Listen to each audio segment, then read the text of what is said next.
Hallelujah. Let's close eyes. Holy Spirit, we thank you. We welcome you in our midst. Lord, we thank you for your presence in this house. Lord, we thank you for enlightening the eyes of our understanding to know who we are, our identity, our authority in Christ Jesus. Holy Spirit, we thank you for this retreat. You are our teacher, our counselor, and it is you who is teaching us all things. As your word says, the Spirit of truth abides in me and teaches me all truth and guides me in all truth. Thank you, Holy Spirit, for revealing the mysteries and the secrets in your word.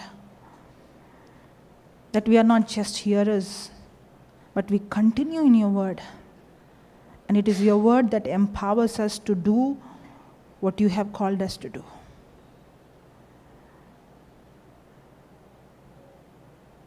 Thank you, Holy Spirit. You take complete control of this session, of this entire retreat, and every person who's coming in and preaching, Lord. You speak through us your word, making this teaching simple, easy, practical, and confirming every word with signs accompanying. In the name of Jesus, I take authority over every spirit of unbelief. I take authority over every distraction. I command, I bind you in Jesus' name. And I thank you, Lord, for you have sent your angels, the ministering spirits, who hearken as your word is spoken. These ministering spirits, they hearken to your word. And they bring things from the unseen, from the heavenly into the seen. Thank you, Lord, that you have assigned these angels, even though we can't see with our eyes. As we believe your word, as we agree with your word, there are things shifting. There are things shifting that we cannot see. But we could see your glory with our eyes, where your glory is revealed, Lord. In Jesus' name we pray, Father. Amen. Praise the Lord. Hallelujah. Thank you, Jesus. Praise you, Jesus. Okay, how many of you have come here to receive some kind of healing, physical healing? Raise your hand. I've come here because I need healing in my body. Okay. Very few. How many of you have come here? I want to learn how to heal the sick. Raise your hand. Oh, wow. Praise God. Thank you, Jesus. Okay, in the beginning, I asked a question, how many of you pray in tongues? Most of you raise your hand that you have the gift of tongues, except 3 of them. Most of them, all of them said that, yes, I do pray in tongues. But then I asked a question, how many of you pray more than an hour? Nobody, right? One person raised hand, I think. Okay. 1 or 2 are there, okay.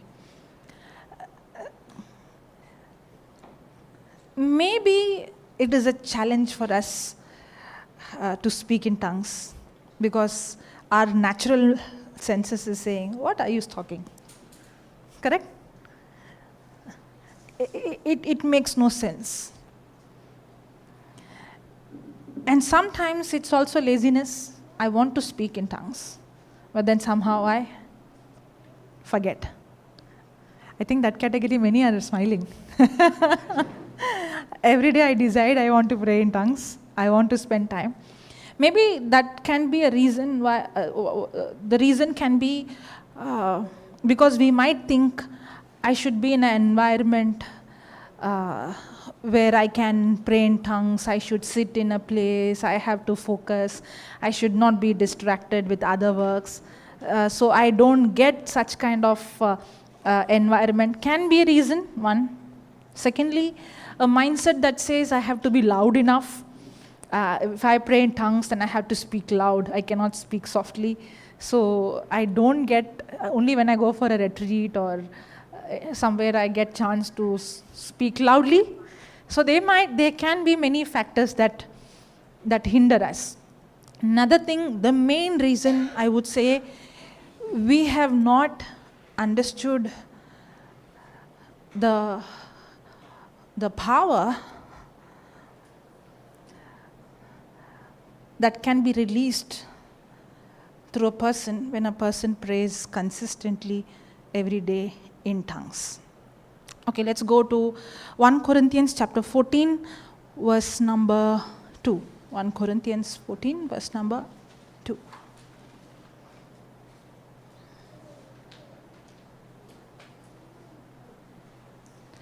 For he that speaketh in an unknown tongue speaks not unto men, but unto God. For no man understands him, howbeit in the Spirit he speaks mystery. Today Brandon was preaching on spirit, soul, and body, correct? So when we pray in tongues, howbeit in the Spirit. So which part of us is praying? The spirit part, correct? So the part of us which is perfect, correct? Are we becoming a new creature? Are we becoming a new creature? Yes? Are we progressively becoming a new creature? Yes or no? Okay. So you saw that scripture today, right? Anyone who is in Christ is a new creature. All things are... You did not see today? You took that scripture, right? No, you didn't take. But you explained on spiritual body. You explained, right? Okay. You are a new creature. All things are passed away. Some things, all things have become new. This speaks about the spirit part. And when we pray in tongues, we are not praying from the soul, but we are praying from the spirit. Now, we also learnt about unbelief, correct? It's not the problem of faith, but it's a problem of unbelief. When we pray from our soul, that's when the question of unbelief comes. But when we pray from the spirit, there is no question of unbelief. Can you imagine God has given you a gift? Even when you're operating in faith, in unbelief, you can still pray with complete faith. In fact, the book of Jude says that when we pray in tongues, that prayer is called the most holy faith. Put that, Jude, verse number 21.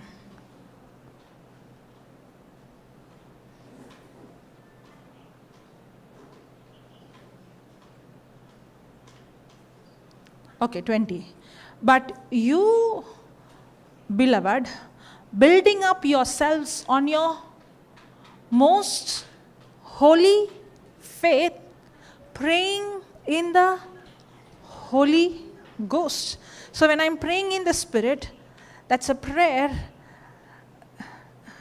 that builds our faith. At the same time, that's a prayer that is most holy faith. Not just faith, it says most holy faith. You know why? Because your doubt or your unbelief cannot hinder when you pray in tongues. Cannot hinder your prayer when you're praying in tongues. Maybe because you don't understand, you don't doubt. Hallelujah.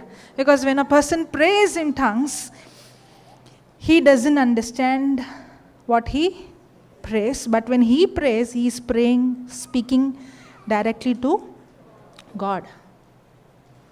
Now, I asked a question, how many of you have come here to learn how to heal the sick?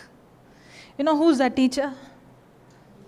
Holy Spirit. And the Bible says that the Spirit of truth who's abiding in us, He is the one who teaches us all things. The anointing teaches us all things and He guides us into all truth. That doesn't mean we don't need teachers. Jesus Himself was teaching the disciples and the apostles, and later on they went and they started to teach and preach. That means we need teachers in the body of Christ.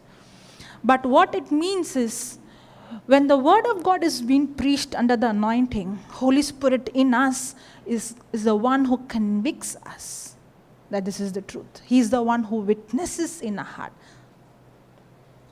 Hallelujah. And how does He convicts and He witnesses in our heart? Through His word. Just like how you have a GPS map, at the same time you have a voice. Sometimes you go by the voice will mislead you somewhere. Correct? It will say right turn, right turn, right turn. You turn and the turn has not yet come. Possible? But then when you have a track with the voice and the map, then you can eliminate error. In the same way, the word of God, the written word of God is the map. But what gives you the confidence, the voice that comes from the word? You need both. Hallelujah.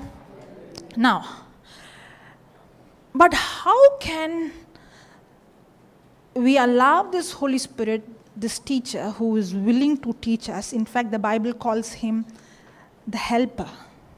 He's a helper. In Romans 8:26 we see, when we do not know how to pray, in our weakness, Holy Spirit is helping us. He helps us. He is willing to help us. Many times, you know why we struggle? The reason we struggle is we want to do everything the Word of God tells us to do, but we want to do it with our own ability. The Word of God tells us to forgive. The Word of God teaches us to walk in love. But we try to do things with our own ability. You know, yesterday, we were in a place, and I asked this question: is Christian life is all about living a perfect life? And one sister came after the session and she told me, today morning, this was my prayer. I was praying, Lord, where am I going wrong? Which area am I falling? I want to be perfect. I want to be perfect. Do we also make such prayers? Yeah, I want to be perfect. Or I don't want to live, I don't want to continue in this sin or in this weakness. And I'm trying my best that I will not do this anymore. I will not speak like this anymore, or I will not behave like this anymore. And then now, whenever I'm hearing the word or studying the word, I'm trying my best to do what the word of God tells me to do. Happens? And then maybe you may also succeed. And sometimes you see result. Okay, today whole day I did not get angry. Today whole day I did not speak negative. Today whole day I did not, do that what I used to do. Now you feel satisfied. You feel so good. You feel so now God confidence in our prayer, because now I feel like, okay, God is surely answer my prayer. Do we connect it to our holiness? Yes or no? But the next day, everything went for a toss. You blew it off. Now slowly the thinking comes, how many times am I going to fall again and again? And then you go into this place like, I'm not good enough, I'm not holy enough, I'm not worthy enough. And then that's why I'm not seeing the power of God. That's why when I pray, I'm not seeing result. when she said, today morning also I prayed. This is the mindset that we all have. Christian life is a life where I have to become perfect, more and more perfect. I have to live a life without any error, without mistake, without sin. But that's a very wrong mindset. That mindset will keep you in bondage. That is one of the reasons why we don't have confidence to lay hand on the sick. Because we connect God answering our prayers or seeing the power of God is equal to how I live or my holy life. But Christian life is not about living a perfect life. Now, I am not saying, don't hear what I did not say. I'm not saying Christian life is to live in sinful life. I'm not saying that. But Christian life is not about achieving perfectionism. Christian life is not about achieving perfectionism. But Christian life is a life where I begin to realize that I am weak in my own ability. I cannot live in God's standard with my own strength. I cannot overcome sin with my own. And Christian life is a life where I constantly recognize that I can't, but God's power, God's ability, God's anointing is given to me, which I don't deserve. Christian life is a constant dependency on Him. That's grace. Now, many times we know grace as a definition. I always say you can have knowledge, but not necessary. Your heart is sensitive. Today he said, right? Abraham was not weak in his faith because he did not consider. And he said because he did not consider his body, his heart was sensitive. Now, I can have knowledge of something.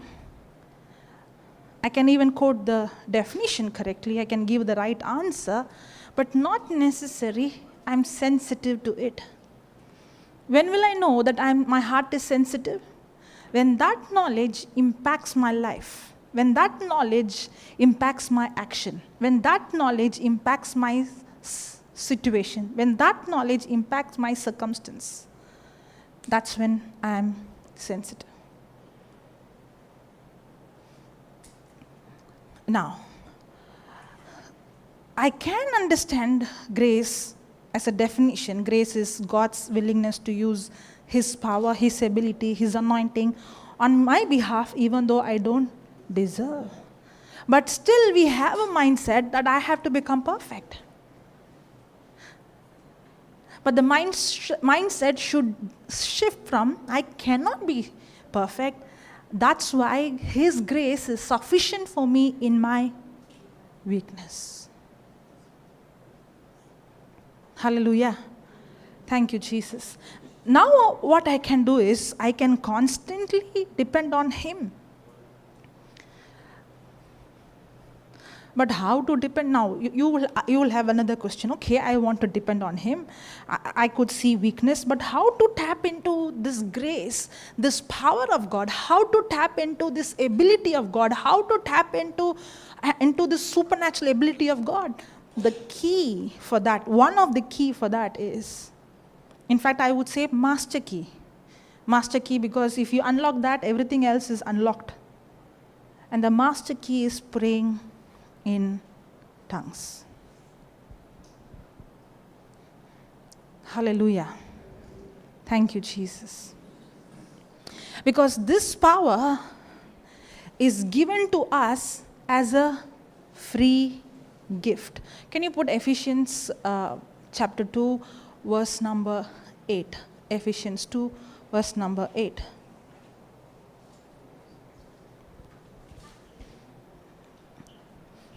Okay.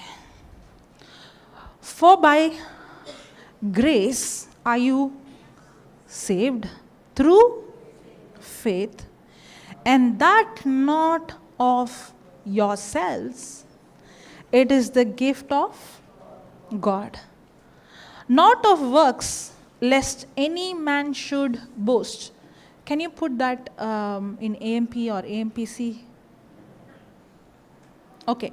For it is by grace, God's remarkable compassion and favor drawing you to Christ, that you have been saved, actually delivered from judgment and given eternal life. How? Through faith. And this salvation is not of yourself, not through your own effort, but it is the undeserved, gracious gift of God. So I am forgiven and I am given eternal life and I am born again. Did I do anything to receive it? Or is it by believing? By believing. Now here you see two things. It is by grace through faith. Grace is what God has done for me. Faith is my response to what He has done. So I'm not just saved by grace alone, but I'm saved by grace through faith. Now, did Jesus die only for Catholics? Did He die only for Christians? Or did He die for the entire human race? Did He heal only some people? Did He choose to heal only few people or some sickness? No. He took all our sickness. He took all our sin. But do we see everyone receiving salvation? Do we see everyone being healed? No. Why? Because not everyone is responding to what He did for me. Now, I might say I'm responding, but instead of believing in what He did, we believe in what we do. Yes or no? That's why the moment you failed, you said, okay, now God cannot answer me, or I will not see the same power. Because my response is not to what He did for me on the cross, but my response is to what I am doing. That's why even though grace is given to everyone, not everybody is seeing the manifestation, because not everybody is responding to what He has done.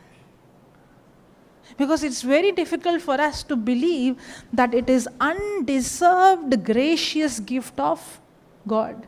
Somehow we have a mindset that I should deserve it.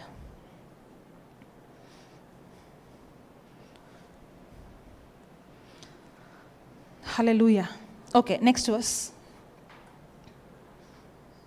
Come down. Not as a result of your works, nor your attempts to keep the law, so that no one will be able to boast or take credit in any way for his salvation then. For we are His workmanship, His own masterwork, a work of art, created in Christ Jesus, reborn from above, spiritually will be transformed. Will be transformed. Spiritually transformed, will be renewed. Renewed, ready to be used. Now, we are His workmanship, His own masterwork, a work of art. Now, the previous verse says, it's not as a result of, 9th verse, not as a result of your own works, nor your attempt to keep the law, so that no one will be able to boast or take credit in any way for his salvation. That means, what you see in this 10th verse is a complete gift. It's not what we do or what we did. It is just believing in what He has done for me. That means the moment a person is born again, I would say that's the biggest miracle. That's the biggest miracle. Okay. Saul, in the Old Covenant, who became Paul. Did he knew the scripture? Was he God-fearing? Oh yeah. But was he born again? No. You see another man, Cornelius. Did he knew the scripture? No. In fact, he was a Gentile. Did he know the real God? No. But was his heart good? Was he God-fearing? Oh yeah. Was he helping the poor? Yes. But was he born again? No. Before he met Peter. No, he was not born again. If you read the book of Acts, if you don't know, I'll give a gist. In the book of Acts chapter 10, you can read later on the whole chapter. God speaks to Peter in a vision. He was in a trance and God speaks to him in a vision. And God shows him to eat the unclean reptiles. And Peter would say, this is unclean, I can't eat. And God would say, what I call clean, don't call it unclean. Actually, God was preparing Peter to go and preach the gospel to the Gentiles, because they were stuck only with the Jews and the gospel was only preached to the Jews. Now, Cornelius, in the other side, when you see, he's a good man, he's been helping the poor, and the Bible also says all the good works he did went as a memorial to God. And he was God-fearing. Even though he was God-fearing and he was helping the poor and all those things, did he qualify to receive salvation based on any good works? No. Even though all the charity he did went as a memorial to God, he was not qualified to be born again, because none of our good works, that's why the 10th verse says, ninth verse. Not as a result of your works, nor your attempt to keep the law, so that no one will be able to boast or take credit in any way for his salvation. No one can receive salvation because of their good works or the charity they have done. So even though Cornelius' heart was good, he was not a hypocrite. He was not good, trying to be good out or bad inside. No. If the Bible says it went to heaven as a memorial. He had a good heart. He had a heart that was seeking for the real God. He was giving to the poor. But yet, all those good works did not bring salvation. That's why God had to speak to Peter in a dream, so that Peter could go to Cornelius' house, a Gentile's house, so the gospel could be preached. So when the gospel was preached, they heard the gospel and they believed. That's when they were not only born again, they were baptized by the holy fire and they all spoke in tongues.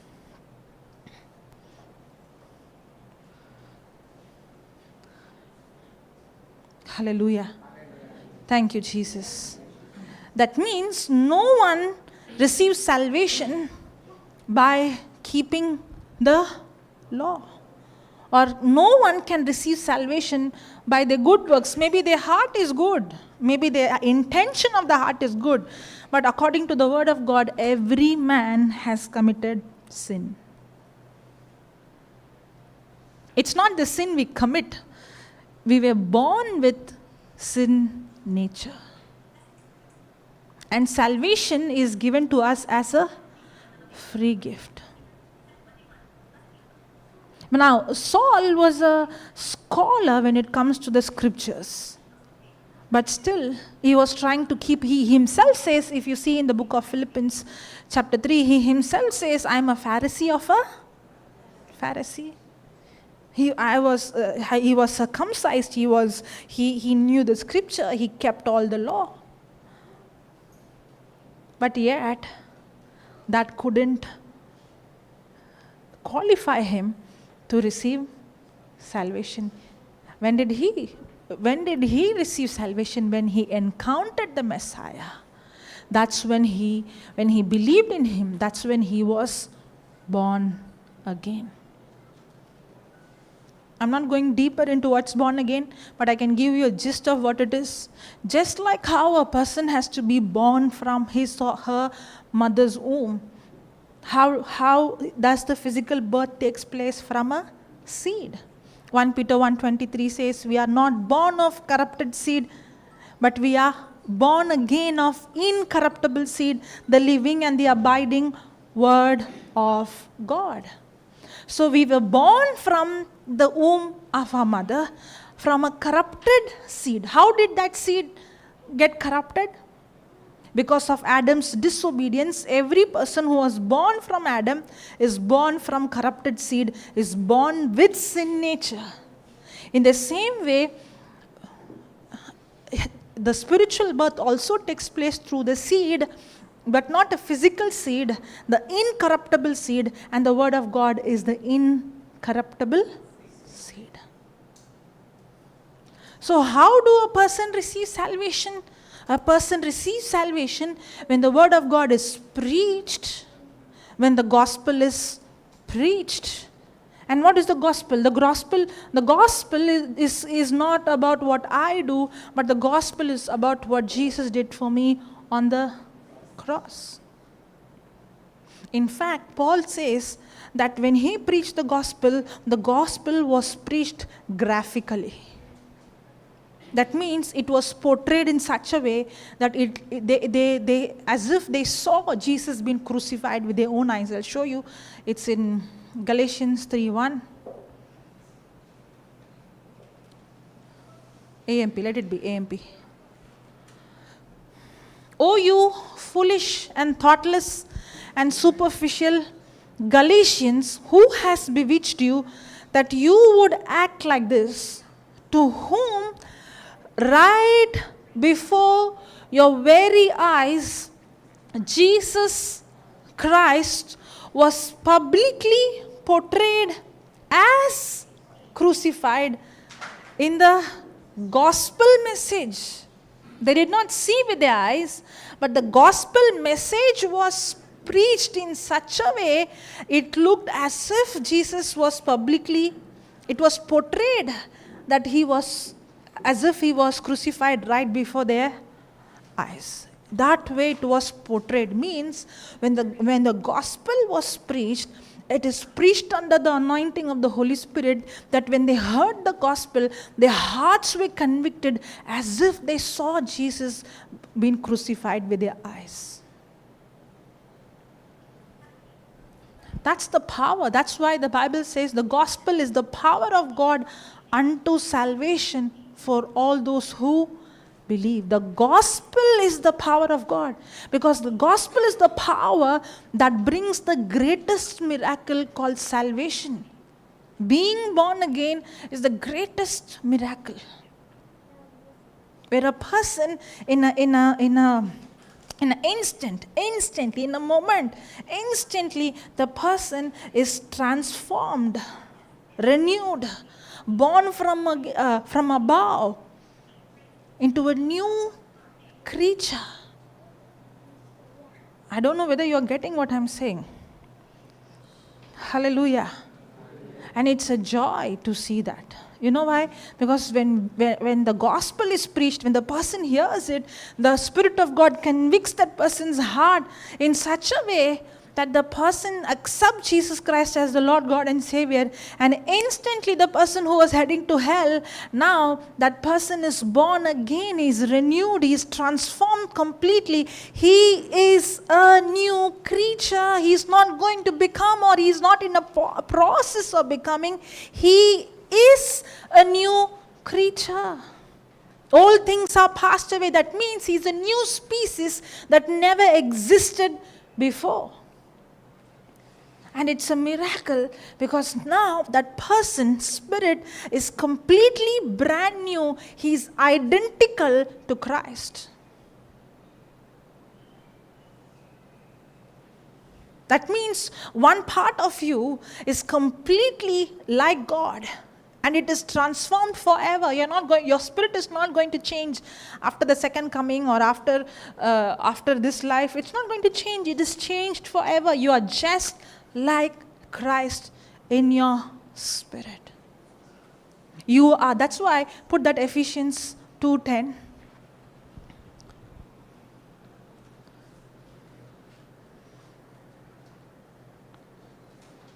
For we are His workmanship, His own masterwork, a work of art created, will be created? No. Created in Christ Jesus, will be born again? No. Reborn from above, spiritually transformed, renewed, and ready to be used. If only you understand your real identity. The problem is our identity is based on our performance, our action. We determine who we are based on how we act.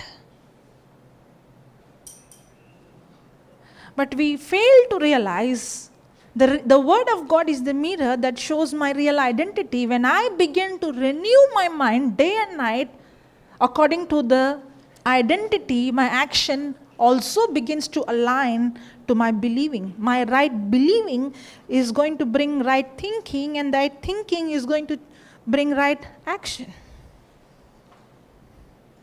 We are trying to change our action, and then we are getting into guilt and condemnation because we are trying to change our action with our own strength and ability, but we fail to realize it's not the action determines my identity. My identity is not based on what I did. My identity is based on what Jesus did. The very day I believed and received Him, that very day I am a new creature. Hallelujah. Thank you, Jesus.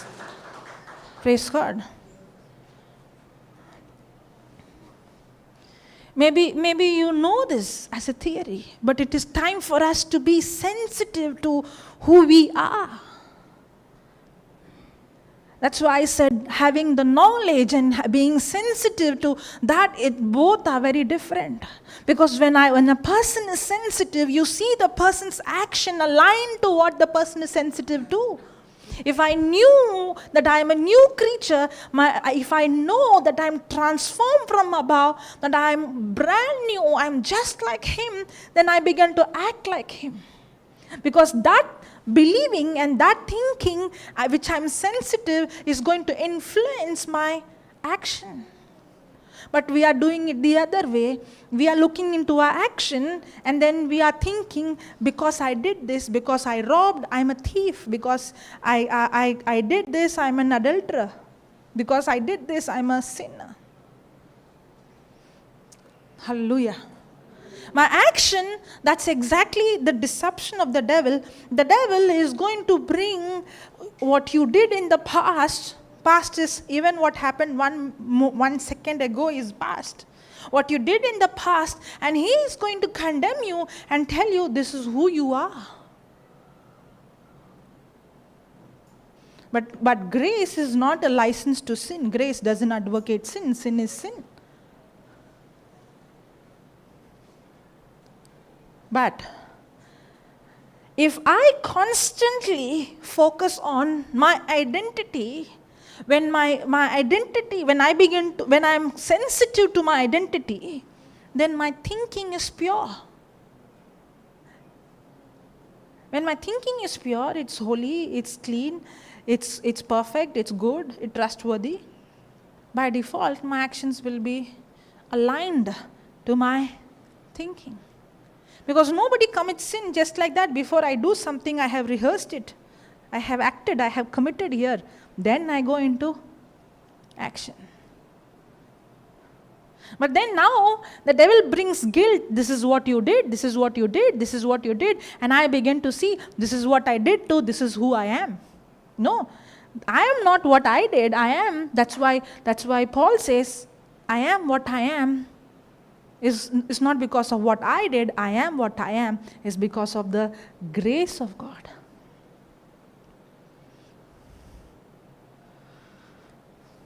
Hallelujah. Thank you, Jesus. If you hear me teaching, maybe 80% to 90%, even if I'm preaching some other topic, if you hear me, I will come back there, grace. Everything I would teach from that foundation. You know why? Because that transformed my life. Because I was getting burnt out. You know, a person who's doing it under grace and a person who's doing under law, outside the action will be same. Both will be praying, both will preach, but how will I know one person is under grace and one person is under law? Not necessary, it has to be law or exactly the law of Moses. It's a mindset of law. It's a mindset that everything I get is based on how well I perform. How do I know? Because when I'm not under grace, I try to achieve things with my own strength and my own ability, and that's when I get burnt out. I get stressed out. Because I'm trying to do what the Word of God tells me to do with my own ability, with my own strength, not realizing that the new covenant is the covenant not by letter, but it's a covenant where I'm led by the Spirit of God. It's in the new covenant, I'm not trying to perform, but I am actually living a life led by the Holy Spirit. In fact, it might look like I'm the one who's speaking. It might look like I'm the one who's doing.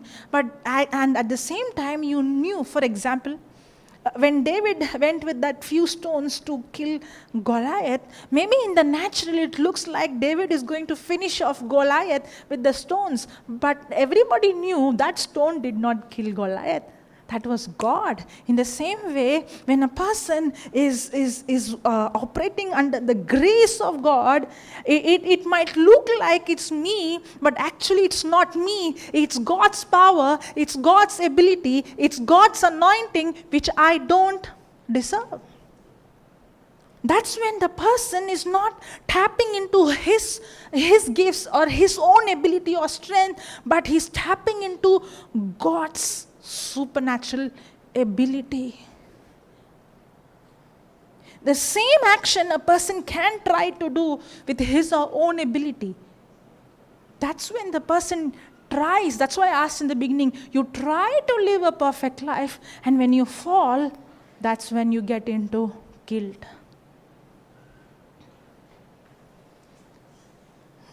Hallelujah. You know, when you see Jesus or the disciples, they did learn how to heal the sick. But when you see the way they heal the sick, because the Bible says, cleanse the leper, raise the dead, and heal the sick. It doesn't say pray for the sick. If you are offended by the word heal the sick, that's how it's in the Bible. Can you put that? Matthew 8:10.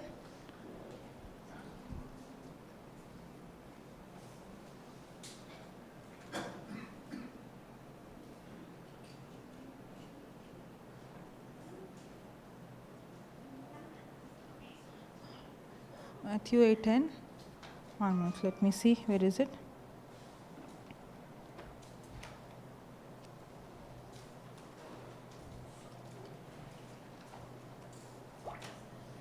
Can anybody tell me where is it?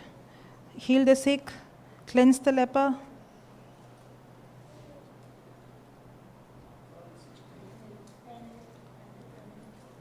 Yeah?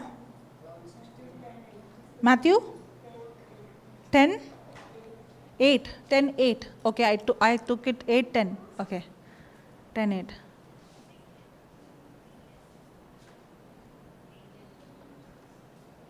Thank you. Heal the, pray for the sick or heal the sick. Put the previous verse. And as you go, preach,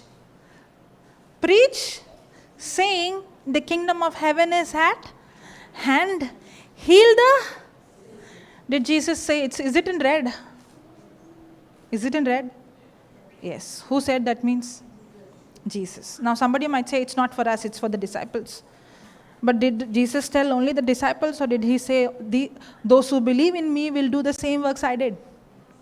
Is it for everyone who believe? Did he say these signs will follow those who believe? Thank God he said that.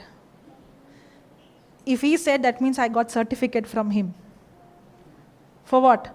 To heal the sick, to cast out demon, to lay hand. Hallelujah. Who else I need? Approved from heaven. Hallelujah. Now what did he say? Did he say pray for the sick, or did he say heal the sick? Heal the sick, raise the dead, cleanse the leper, cast out demons. Freely you have received, freely give. Thank God, not my words. Hallelujah. That's why I try my best to use exact words as in the scripture. Because you don't need to believe anybody's words. Because any person can be a liar, but God cannot be a liar. Anybody can make an error. Even Peter made an error. And Jesus had to say, get behind me, Satan. That means, doesn't mean God did not use Peter, or Peter was, demonic, or Peter was not used in the kingdom. No. If Peter made an error, that means any of us can make a error. So our foundation should not be because he preached or she preached. Our foundation should be because the word of God says. Okay, now let me come back. Now we see Jesus or the disciples, when they went to heal, when they go and lay hand on the sick or heal the sick, they would say, for example, Peter and John said, in the name of Jesus Christ of Nazareth, rise up and walk. Jesus said, you deaf spirit, come out. He said, receive sight. That means it sounds to be very, very simple. They did not use 100 words. For us, more words, more power. Some people forget about more words, more volume, more power. And especially when it comes to casting out demon, the bigger manifestation, the bigger voice comes out. In the name of Jesus. It's nothing to do with your volume. It's nothing to do with your voice. You can just look at a person and say, in Jesus' name, peace, and the person will be in peace. But it might sound like these disciples or some anointed preachers. Have you heard this? That preacher is very powerful. Then we ask, no, which preacher is coming?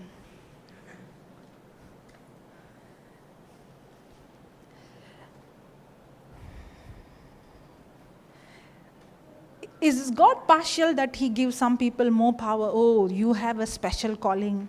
You have a special gift. Everybody has a special calling. You have to believe that you have a special calling. Everybody is unique. Just because I don't have a calling like you doesn't mean you're more special than me.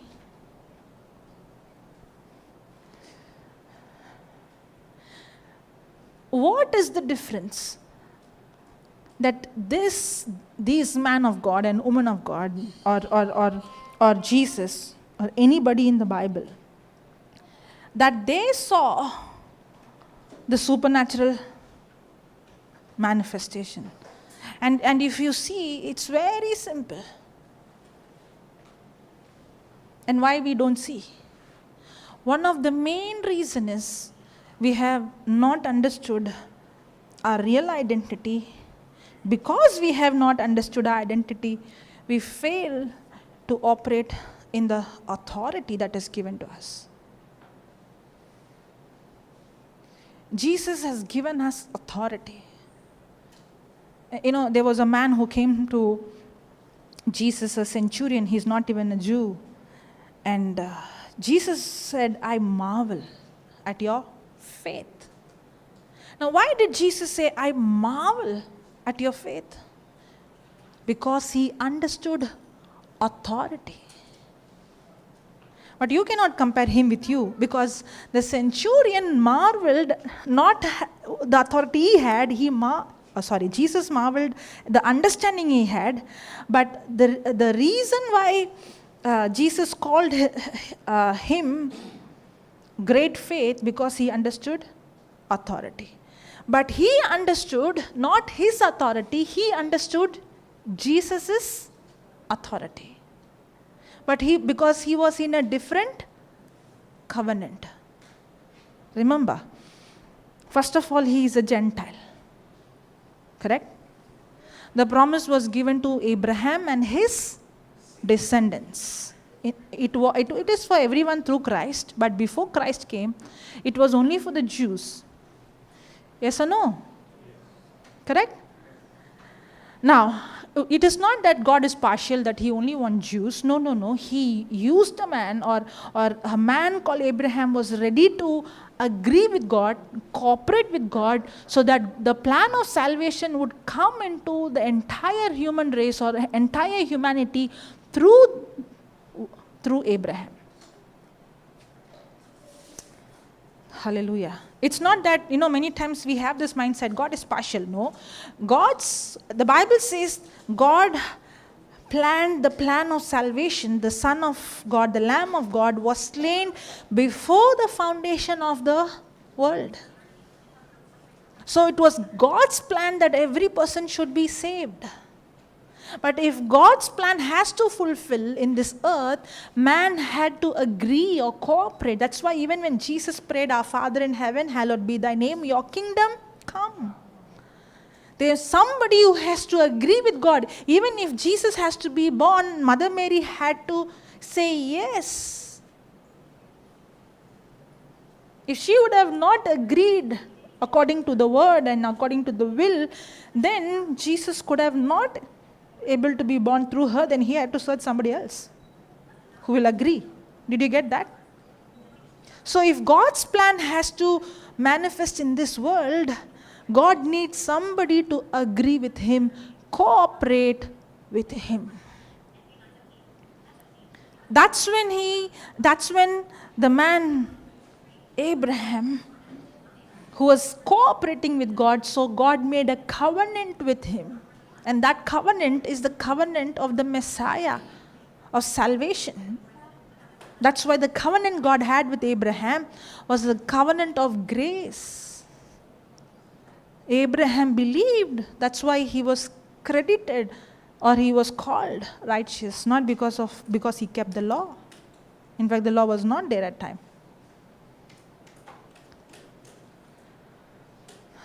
Hallelujah. Thank you, Jesus. Now, when you see this centurion who came to Jesus,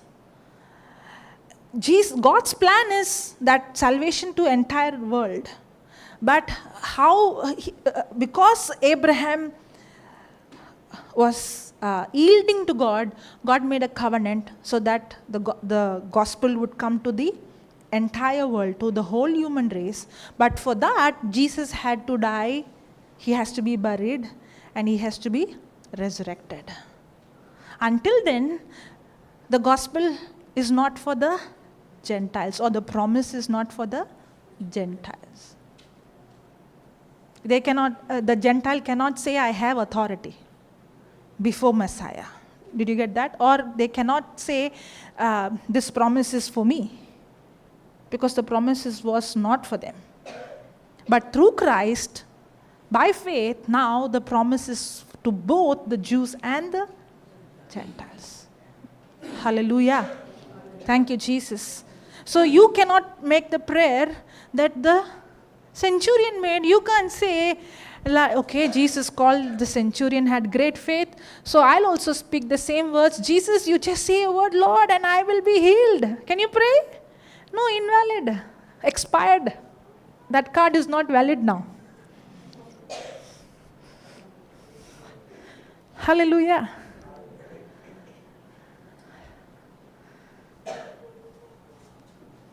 I feel some people are feeling cold. I think next time you had to say, even if it's summer, bring sweater and come. Hallelujah. Is there any way? Yeah. Praise God. Hallelujah. Thank you, Jesus. Praise you, Jesus. Now,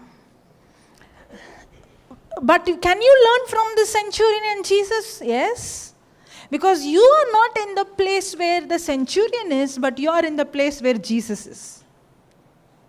Because today he was saying the faith of Jesus, the same faith Jesus operated, is the same faith given to us. You cannot speak like, you don't expect to say what he said, Lord, if you can just say a word, you don't need to come down from heaven. From there you speak, I am healed here. And don't think Jesus will say, well done, such faith you have.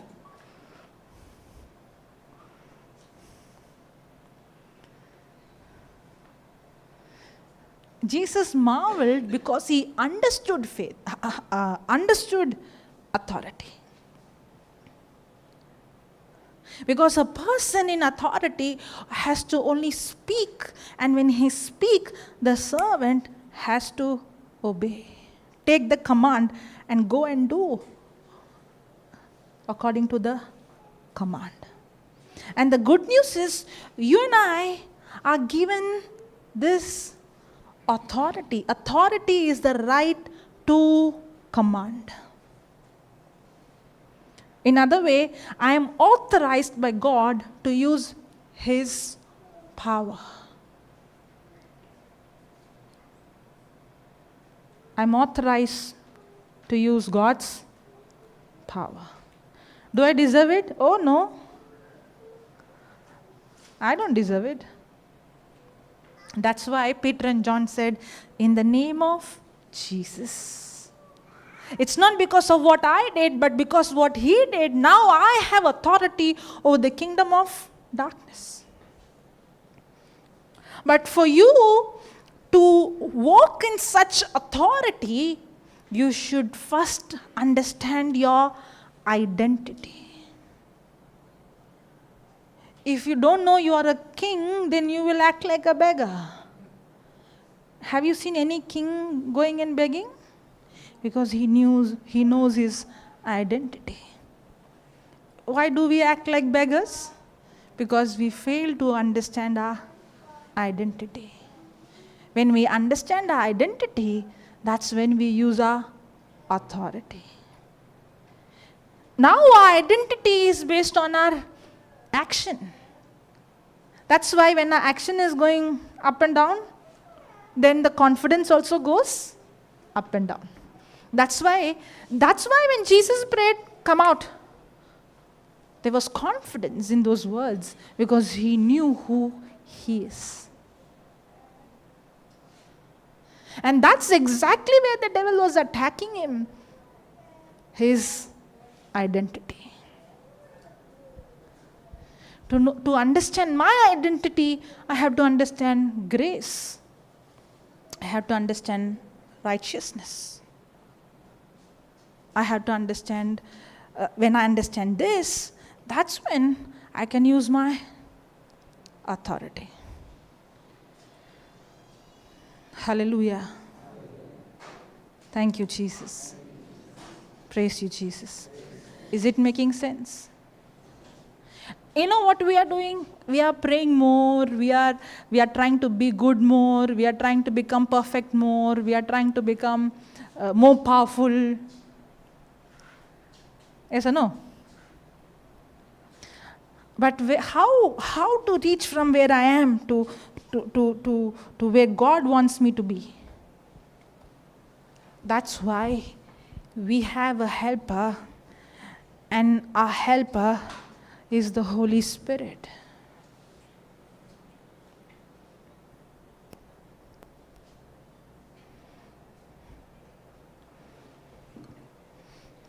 Praise God. You know, when I got touched, when I got born again, I knew God is real. But somehow in my mind, if you're holy enough, then you can see God. So now I'm trying to be so holy so that I can see God. And then I end up in frustration. Because the more I try to be good, the more I try to be holy, the more I mess up things. Simple. I want to get up early in the morning. Because people say, right, you have to get up early in the morning and pray. For that, you have to go early to bed. You only go to bed early in the morning, then what getting up early in the morning? God designed us to sleep. Praise God. Sleep at night, not at day. Hallelujah. For that also you need faith. Because when you are sleeping, physically, spiritually, God is still working.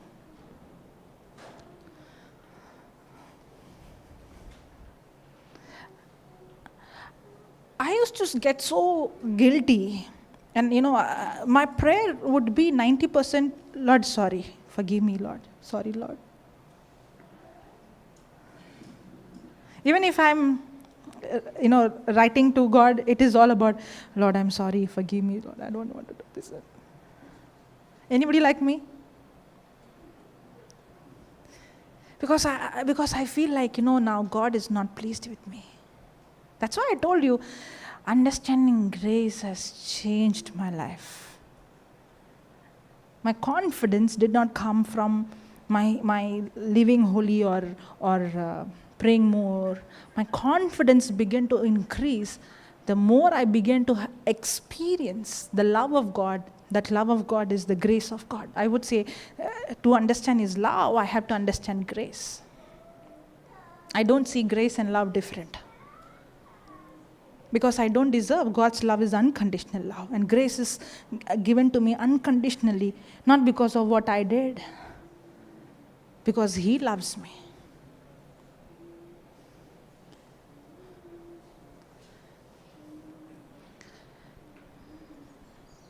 And I used to spend hours crying and I used to even, I used to be so extreme. At that time I was in college. So the Bible speaks about the Sabbath day. You have to keep the Sabbath. Even in the 10 Commandments we say Sabbath is holy. So I thought Sunday is Sabbath. And even if I would have my semester exam next day, I won't study. I won't even touch my books. You did that? No?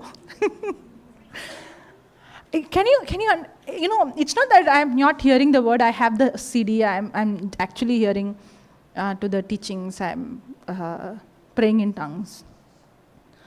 But I did not have understanding of grace. I had understanding of faith a bit.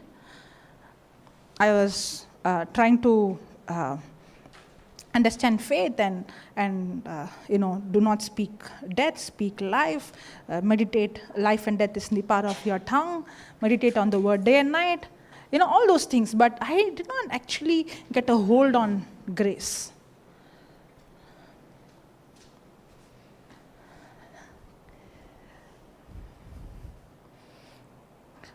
But thank God,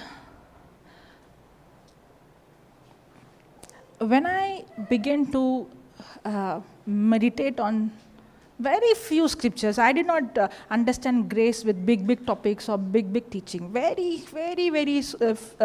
few scriptures, especially Galatians chapter 3. This is the beginning. I began to understand on grace is Galatians 3. If you see Galatians 3 from verse number 10 or verse number 9, it speaks about those who are under the law, under faith, and then Christ redeemed us from the curse of the law. And then it speaks about the law came 430 years later. Law came 430 years later. And actually that scripture was a puzzle for me. And I began to study only that chapter, Galatians chapter 3. And if you see even Galatians, Paul starts the letter saying, "You foolish Galatians." The whole chapter. But that's the only chapter. And I used to spend days, weeks. And that is the first time I began to realize grace of God.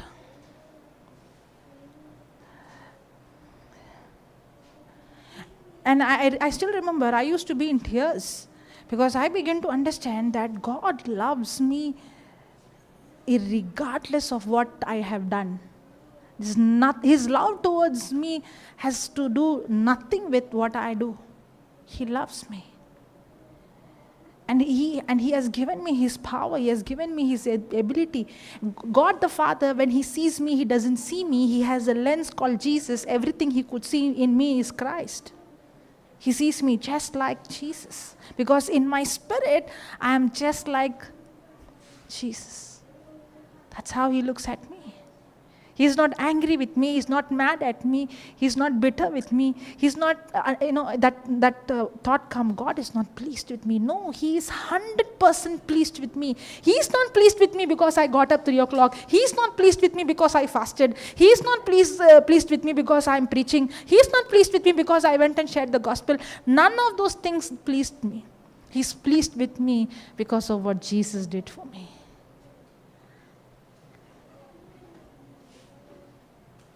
He loves me and he looks at me. When God the Father looks at me, he looks at me just like Jesus. Now, this can be a theory, but when you begin to understand that you're accepted and that's how God looks at you, a time comes when your heart becomes sensitive, you also begin to look at you the way God looks at you.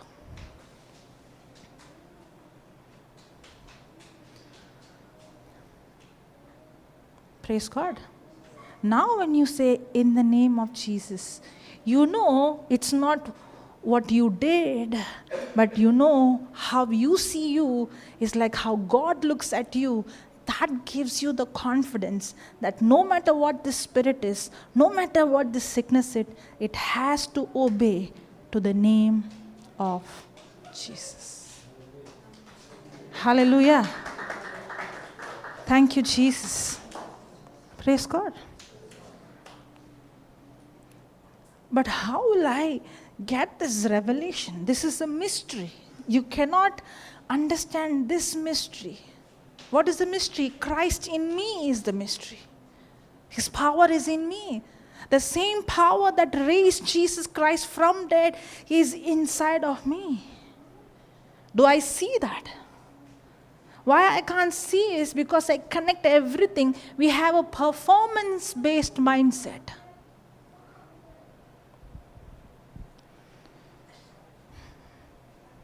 We have performance-based mindset. Somehow, even though we say grace, we preach grace, we give the scriptures on grace, we give the definition on grace, somehow we try to connect to God based on our performance.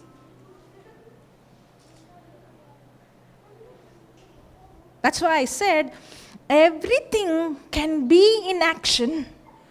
The action can be both a person who's under performance-based and who's under grace. The works, both of them can look the same, but not necessary. The foundation is the same. When the foundation is grace, the person begins to move from one glory to another glory. Hallelujah. Thank you, Jesus. Praise you, Jesus. There are many things. Even if you see, Jesus spoke these words in his time. That means before the Pentecost, before the death and resurrection of Jesus. The disciples were given the authority. Jesus gave them authority at that time. He gave his authority at that time.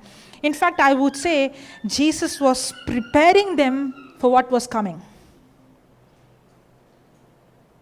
The new covenant is not yet manifested because Jesus had to die, he had to resurrect, His blood has to be shed as an atonement for the sins of the whole world, for the new covenant to activate. So they are in a rehearsal. Jesus is giving them a glimpse of what is coming. Hallelujah. That's why Jesus said to them, you may not understand everything now, but hold on. Everything I'm telling you now, heal the sick, raise the dead, cleanse the leper, and so many things he's preaching, he's teaching them, he's with them. But then, many times you see these disciples are puzzled. What is he speaking? Yes or no? But then Jesus would say, you may not understand everything. It might look like Jesus talking to, he's speaking, but they can't understand. Correct? But Jesus knew whatever he's been teaching them, a day is coming when they are going to be baptized by the holy fire, by the Holy Spirit who will come and he will remind everything Jesus is teaching them. Hallelujah. That's why Jesus, even though Jesus knew they did not understand, he knew a time is coming, whatever I'm preaching, the Spirit of God will come and give them revelation.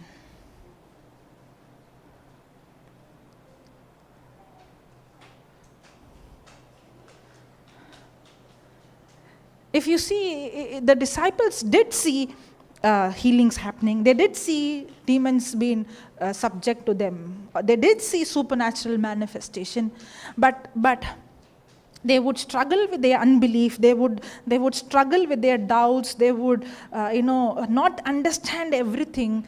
And especially when Jesus was crucified, they actually ran away. It looked like they forgot everything. Jesus was preparing them for what was coming. But it looked like they forgot and they all were in the hiding. It in fact looked like all that Jesus prepared them all gone for a toss. Nothing benefited. It looked like that. Yes. It looked like, they don't even have faith or strength to stand. Hallelujah. But did Jesus pray for them? Yes. Because Jesus knew it is not their strength, their power, their ability. He knew that once they are baptized by the holy fire, by the Holy Spirit, it is not their ability. They are filled with the power of God that they can go out and do what God has assigned them to do supernaturally. That's why Mark 16, can you put Mark 16? Verse number 17 onwards.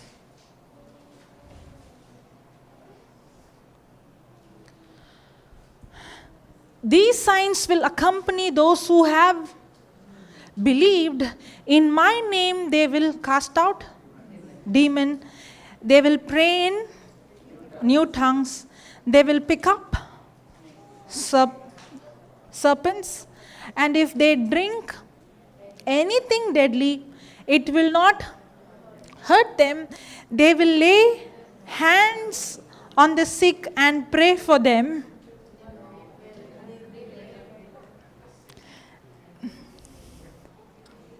Some are sleeping, some are awake. They will lay hands on the sick and they will pray for them and they will get well. And they will lay hands on the sick and pray for them.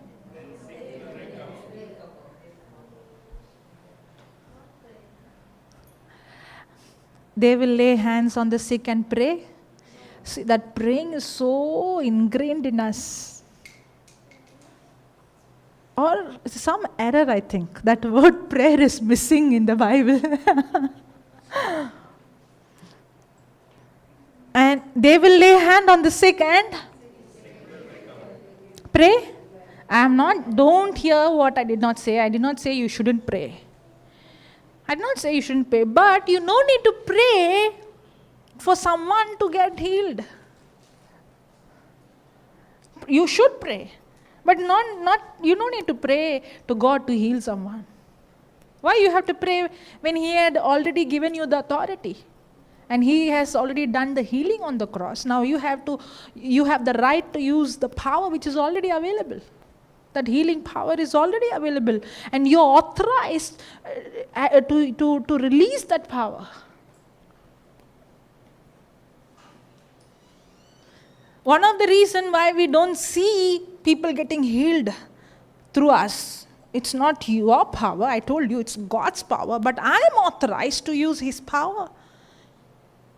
It's because we think we have to pray so that God will heal. You don't need to pray. You have to release. That power is in you. The same power that raised Jesus Christ from the dead is in us. They will pick up serpents, and if they drink any deadly, it will not hurt them.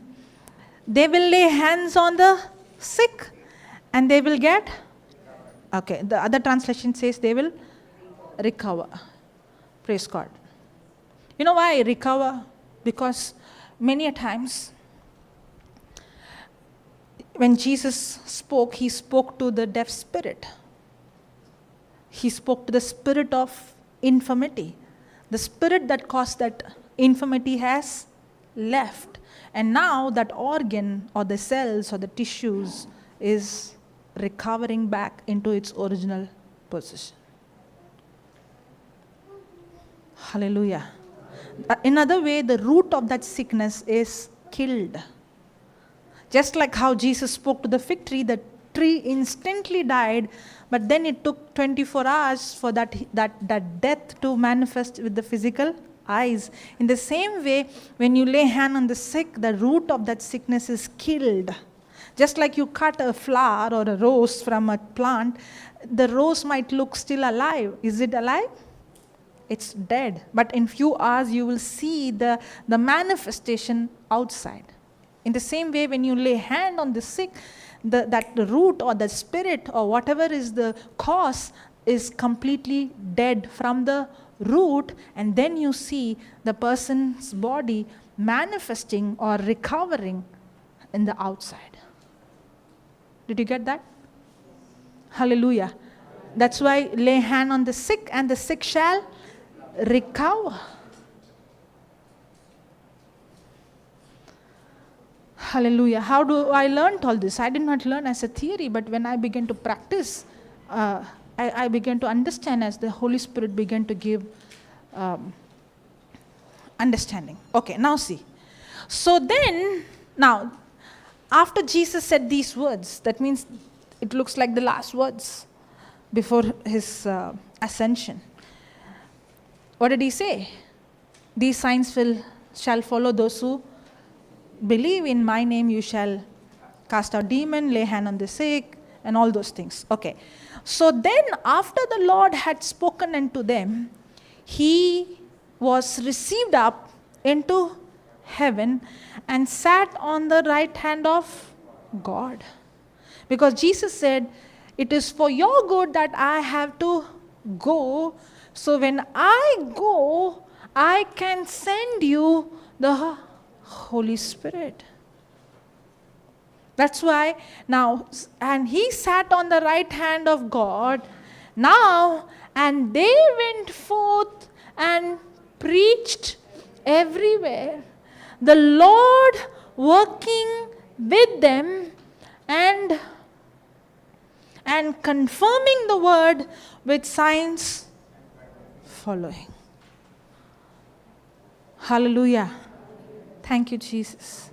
That was the difference between, the old covenant and the new covenant. In the new covenant, I have received the baptism of the holy fire, of the Holy Spirit, where I am empowered by God to go and do the same works that Jesus did.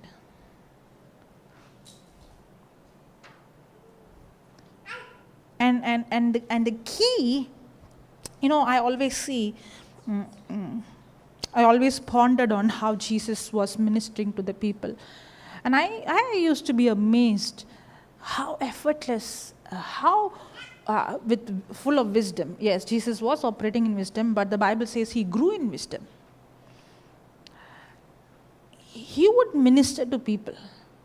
He would look at them and he would say, this is what you're thinking in your heart. He would call by name, Zacchaeus, come here. He spoke to the woman and he said, I know that you don't have husband, but you have 5 husbands, and the man you're living now is not your husband. Now,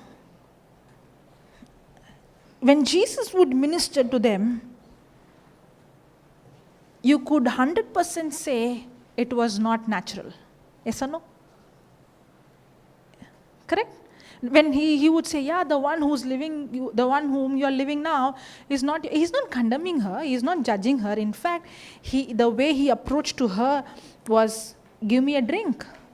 Now that itself is a shocking statement, because he's a Jew and the Jews has nothing to do with the Samaritans. And he is asking help from a Samaritan, asking her to give water. Itself is a sign of acceptance. Correct? That means he was approaching in complete acceptance, complete love.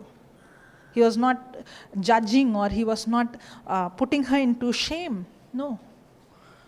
But Jesus was not using his natural gift of speaking.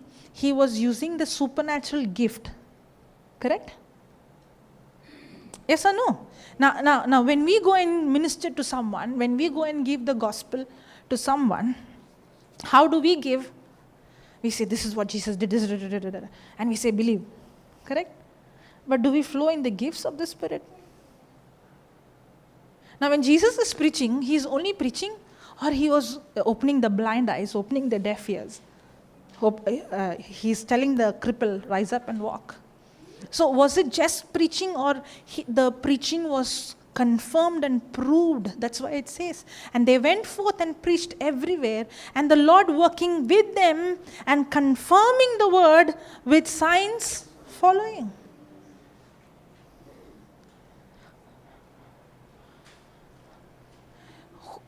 Are we so smart enough that we can convince people without the supernatural? I would say that is arrogance.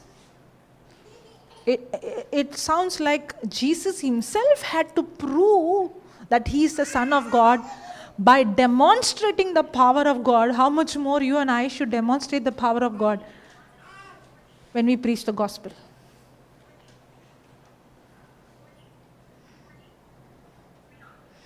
Yes or no?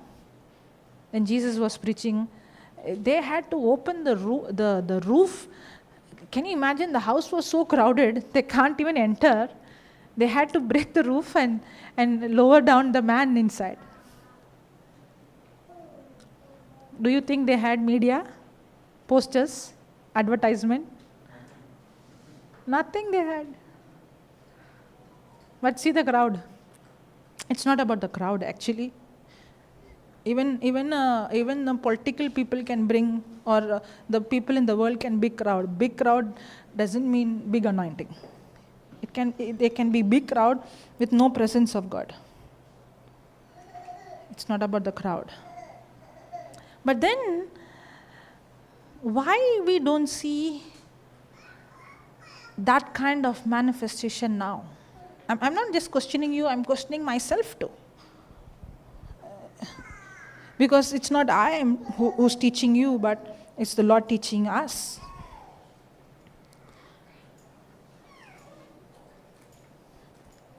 Praise God. Why we don't see people coming with such kind of condition? And can you see they lowered a paralytic man inside? That means they are very sure of the power of God manifest. And that's why they could believe what Jesus preached, because he did not just preach, he proved the preaching with the demonstration. That means how much more? That's why he's saying you go and preach. It's your job to preach, and the Lord is working with you, and he's the one who's confirming the word.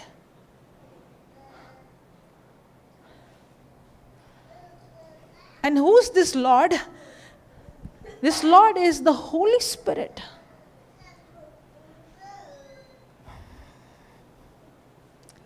Hallelujah.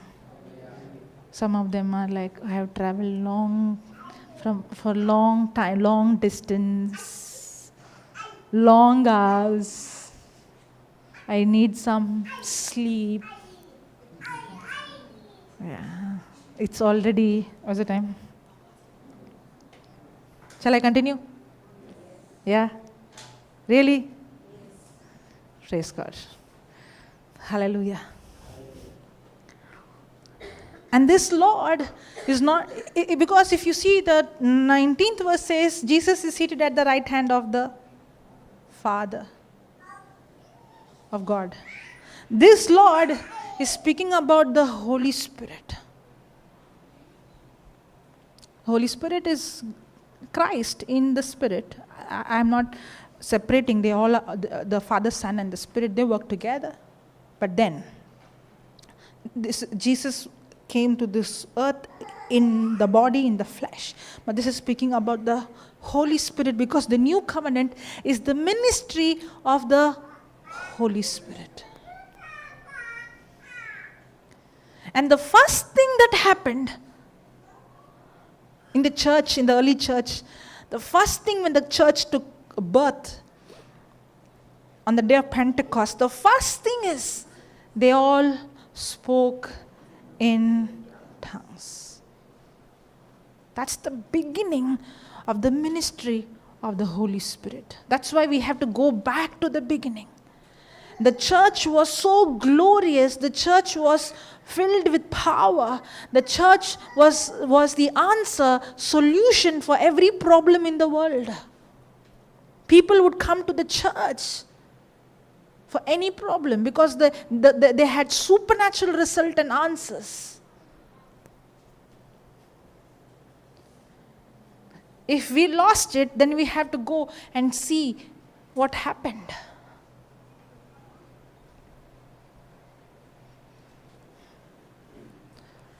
Hallelujah. And the beginning of the church started with praying in tongues.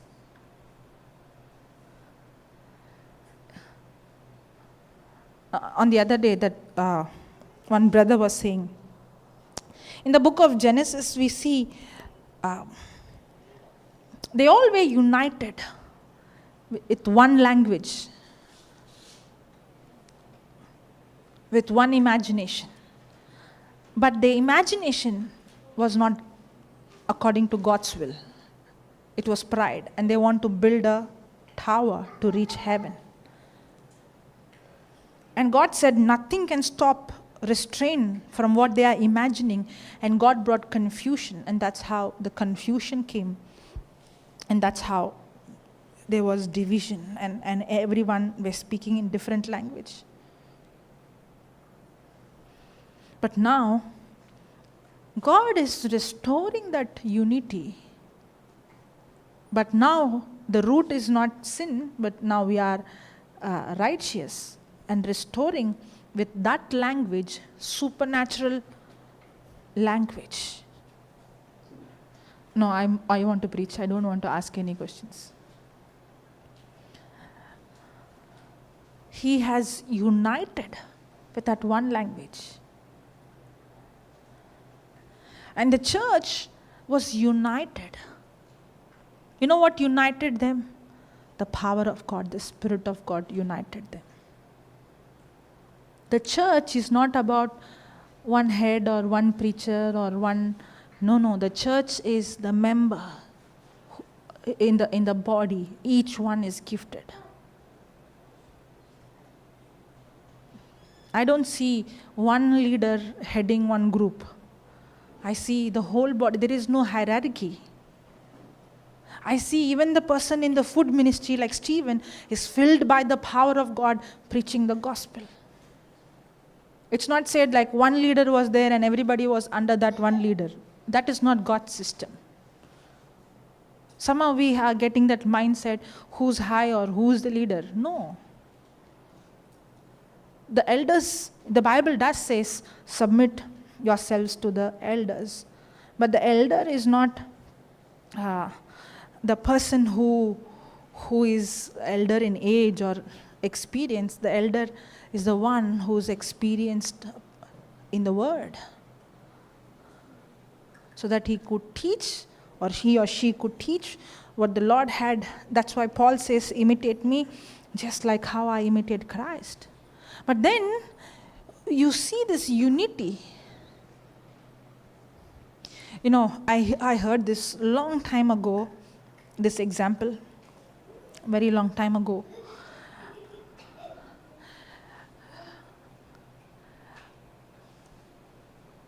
Have you seen honey bee? What do you call that? Hive, right?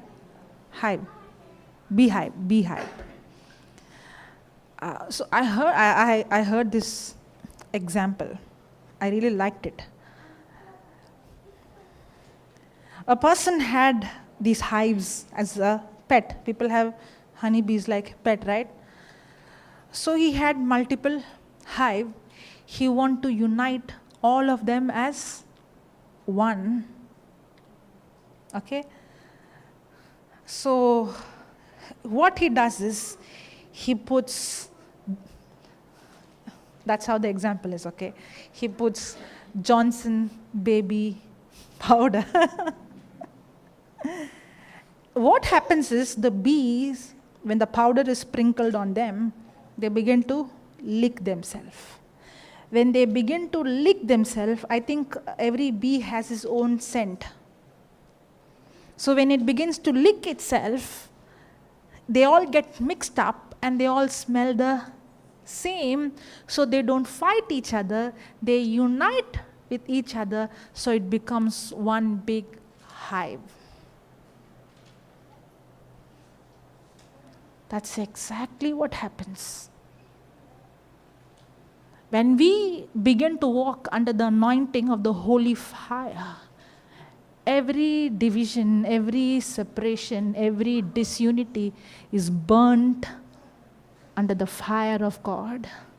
That we don't point each other, but then we all smell, look the same, because we are all born again, renewed from above. God's workmanship, God's handiwork. We are just like Him, helping each other, loving each other. We become one. The moment we, the body, becomes one. Just like how God said, nothing can stop you. When we, the body, work in unity as one, the power of the kingdom of darkness cannot stand against. That's when we become a threat to the kingdom of darkness. That's when the glory of God begins to reveal. That's why the Bible says God gives more grace to the humble. Because the humble is the one who doesn't depend on him or her works. A humble person is constantly God dependent. Hallelujah. And what burns that corruption? The fire of God. That's the fire that came on the day of Pentecost. That's the fire that transformed them. And wherever they went, they carried that fire. They did not try to debate with someone, or they did not try to talk to someone, or sometimes it looks like, some people run away when they see us. Oh, this person comes, we'll start. It happens, right? Some people are actually scared of Christians. Some Christians. It looks like they're very irritating. That's not what I see in the book of Acts. In fact, wherever Jesus went, the crowd came to him. Wherever Peter went, even the shadow healed the sick. Is that power no more available for us? The same power is in you and it is in me.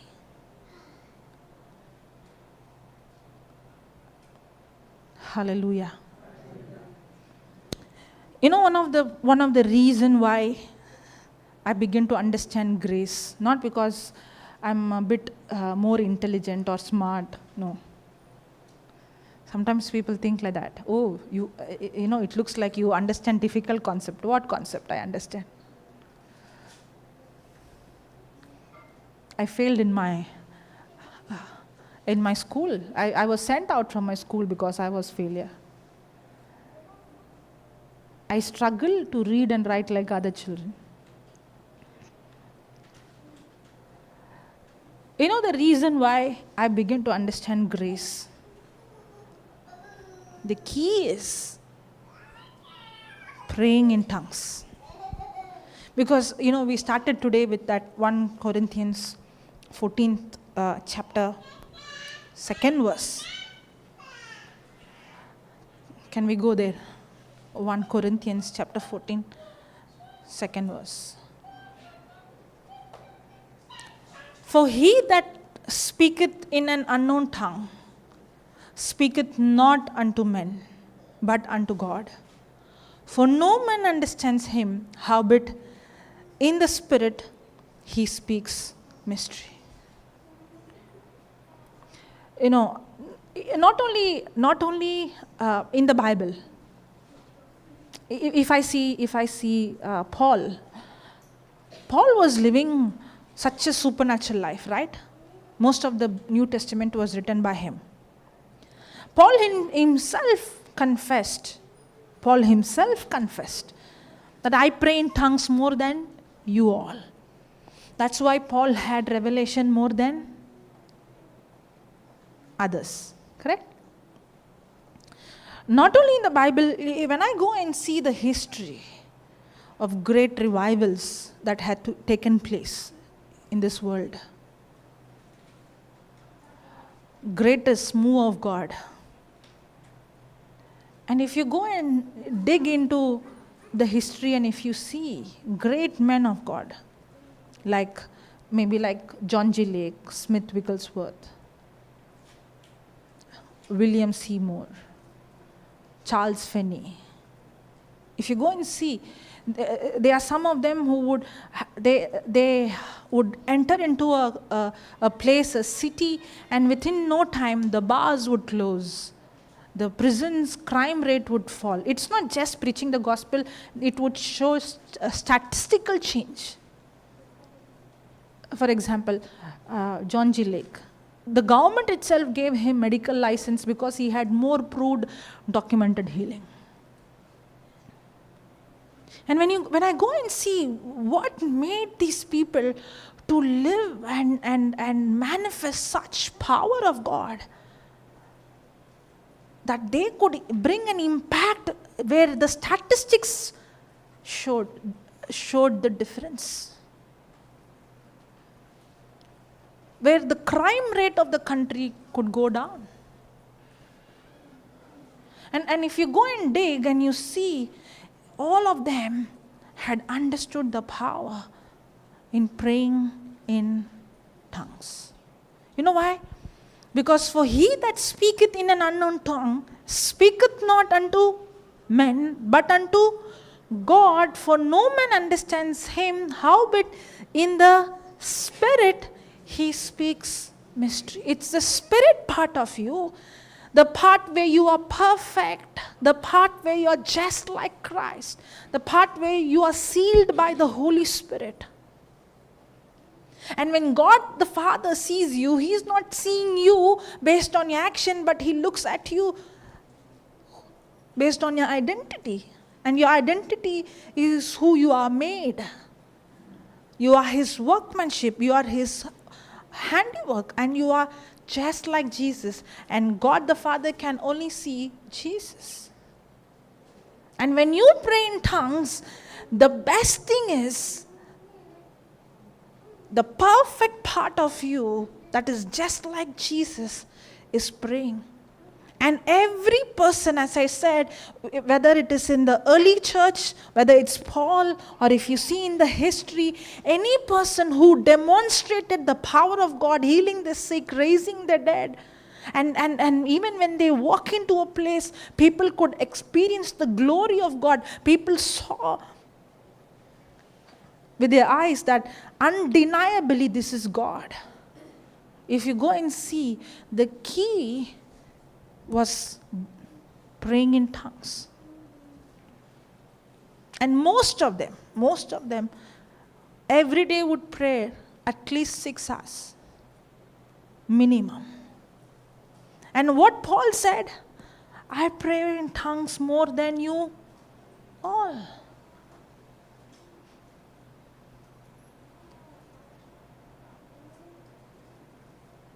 Put the 4th verse. And put that verse in compare. One who speaks in a tongue edifies himself, but one who prophesies edifies the church. Now, now almost 1.5 hours. How long I'm preaching? 1.5 hours? 1 hour 40 minutes? Okay, now this 1 hour 40 minutes, what if I only prayed? You would have benefited with anything? I would have surely benefited if I would have prayed 1 hour 40 minutes. Correct? But me praying in tongues for 1 hour 40 minutes looking at you, you would have not benefited. But this 1 hour 40 minutes, was I praying in tongues or what was I prophesying? Speaking God's message. Did that benefit you? Yes. Is that edifying you? Yes. So I have to preach the word, because only if I preach and teach, only then you will also understand the importance of praying in tongues, because praying in tongues is going to edify me. That's what this word says. The one who speaks in a tongue edifies himself. If I am preaching, and if that preaching is edifying you, first of all, I should be edified. Yes or no? And that edification comes from praying in tongues. And what is edification? Now see this. Promotes growth in spiritual wisdom, devotion, holiness, and joy. So when I am praying in tongues, I am promoting spiritual growth. Just like how you go to gym, you exercise every day consistently, that's going to promote, you're going to build your muscles. In the same way, when I'm praying in tongues every day, I'm promoting what? Spiritual growth. Hallelujah. Thank you, Jesus. Praise you, Jesus.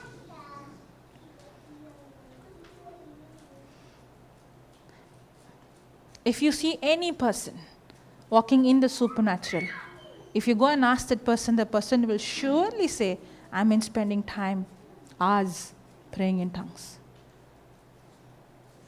But that praying in tongues can be done under grace, it can be done under law.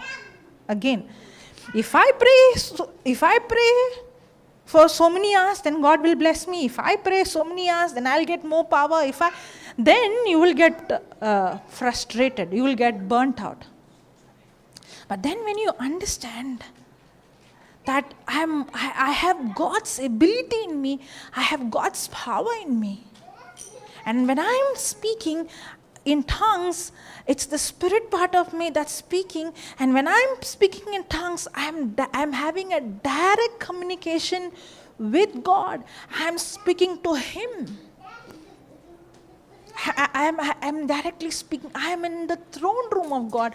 I am in the Holy of Holies. I am directly connected to the Creator, and I'm communicating to Him, and I'm speaking the mysteries. I'm speaking the hidden secrets. I'm speaking those things which human mind cannot understand. And when I'm speaking, I believe that the Holy Spirit is revealing to me the secrets which I cannot understand with my human ability. Wow. When somebody came and asked me this question, I want to pray in tongues. But when I see people like y'all are praying hours and hours and hours. But I get tired in few minutes. And I looked at the person and I said, if only you know what happens when you pray in tongues, like how I know or better than me, then you will be praying in tongues better than me. Correct? If only you know what is happening in the spiritual realm, what is happening in the unseen, what is happening in you, that excites you. You're not excited because you don't understand what you're doing. You're doing it as a performance. You're doing it as a ritual. If I do this, God will be pleased. That's why you're getting burnt out. That's why you're tired. But only if you understand what happens when you're praying in tongues, you'll be enjoying and you will be going deeper and deeper, and you will be praying and singing and hymning in the Spirit.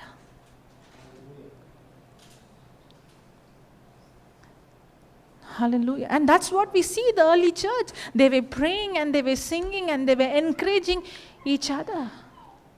And the church was praying consistently. Somehow, when I asked you that question, when the believer lay hand on the sick shall pray. It doesn't say pray. It says they lay hand on the sick and the sick shall recover. Now that doesn't mean I'm not supposed to pray. In fact, the church was continuously praying. All the time praying. But they were not praying to God to give more power. They were not praying to heal the sick. They were not praying to raise the dead. They used the authority. They commanded healing. In the name of Jesus, be healed. In the name of Jesus, rise up and walk. In the name of Jesus, receive sight. They were not praying to God to give healing. They were using the authority and they were releasing the power that was in them. But did they pray? Yes. Now they were not praying to get more power. But they understood that now they have the Holy Spirit in them, and now they can connect to God directly, and they can allow the part where they are perfect, just like Jesus. That now your senses or your unbelief, he was speaking about 3 kinds of unbelief. So that unbelief in my life cannot hinder me. That's why I say praying in tongues is a grace gift of God. You know why it's grace gift? None of my weakness can hinder. Even my unbelief cannot hinder.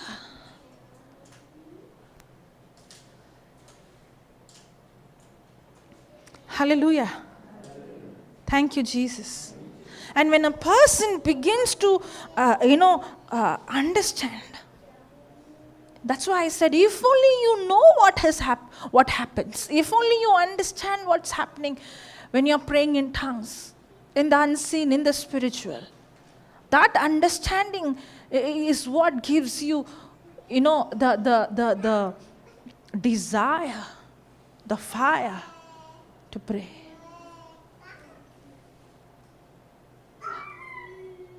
Hallelujah. And the Bible says, when you draw close to Him, He draw close to you. And I tell you,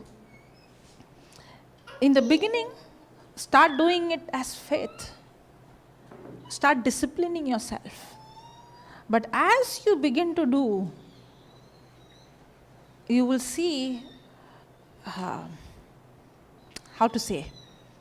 as you begin to pray in tongues, you are allowing the Holy Spirit to help you to overcome your flesh.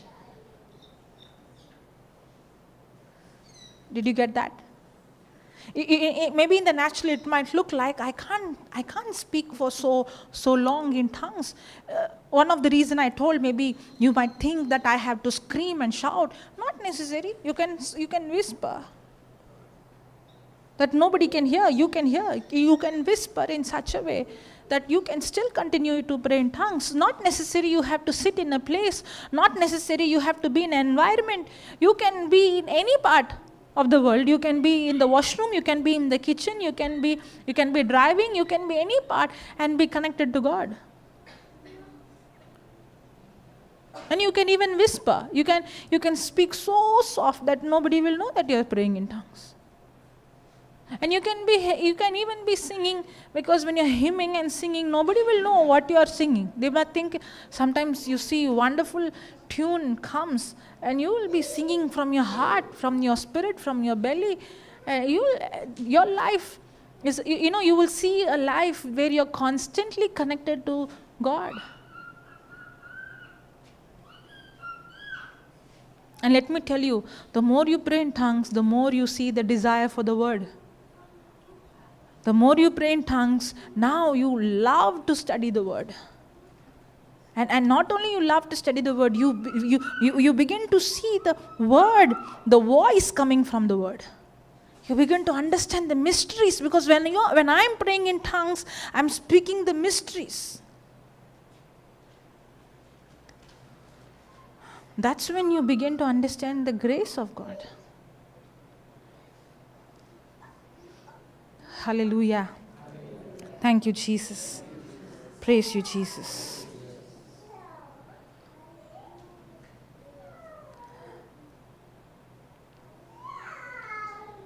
How many of you have decided, from today, I'm going to spend more time praying in tongues? What about others? Hallelujah. Thank you, Jesus. And I would say, have fellowship with someone. With someone who has, whom you see walking in faith. Be careful, but with whom you fellowship with. Because you need someone to encourage each other. If I would tell about me, for so many years I did not have any physical fellowship with anybody. In the year 2007, I got touched. At that time, in my house, everybody thought I've gone out of my mind. I was in the hostel. All my roommates thought that I'm out of my mind. In fact, if they come to know I'm going for any retreat, they would inform, they would call and tell my parents she's gone for retreat. Because I was warned at that time not to attend retreat. Okay, one of the reasons, I'll tell why. My parents loved me. It's not that they didn't want me to go for retreat. They love me so much. But my mother saw me once in a retreat. I was slain, and she literally saw my hands, and my hands and legs became ice cold. And she's seeing everybody is closing their eyes. Nobody is even bothering to see what happened to me. So as a mother, what she'll think? And I was a very sick child. They were even times they thought that I was dead. I was sick person. So according to them, she's a very weak girl. She falls sick. If something happened, these people are all engrossed. They don't even know. That's a lie. That's a lie. Because I was not attacked with any sickness. I was under God's presence. But she was right from her perspective, because she did not know. She was innocent. She did not know the truth at that time. That was one of the reasons my mother instructed me that, my parents told that you shouldn't go for any retreat. The reason was genuinely good reason, but praise God, now they have given me full freedom to go to any parts of the world to preach the gospel. But in the beginning, in my hostel, in my room, also I can't say, I was completely doing everything secret. Even if I'm going to pray over someone or going for a retreat, everything was secret. It looked like I did not have, in a year I would get to attend 2 retreats. Only 2 retreats. In an entire year, I only get 2 retreats to attend. And that too, if I have to go out of my hostel, I have to give a letter from my parents. There is no way that I could attend, but God will supernaturally open door for me, that somehow even the hostel would close and they will say, go. Really, honestly, I would get chance to go. Now, from 2007 to 2012, in the natural, in the physical, I had no fellowship with anybody. The only fellowship I had was the CD I had, because I was not allowed to go anywhere. I was preaching, teaching in my hostel, but then not the in the room where I was staying. I used to go outside, I used to give the word and come back. I did not have fellowship. Maybe 1 or 2 people I used to keep in touch on the phone.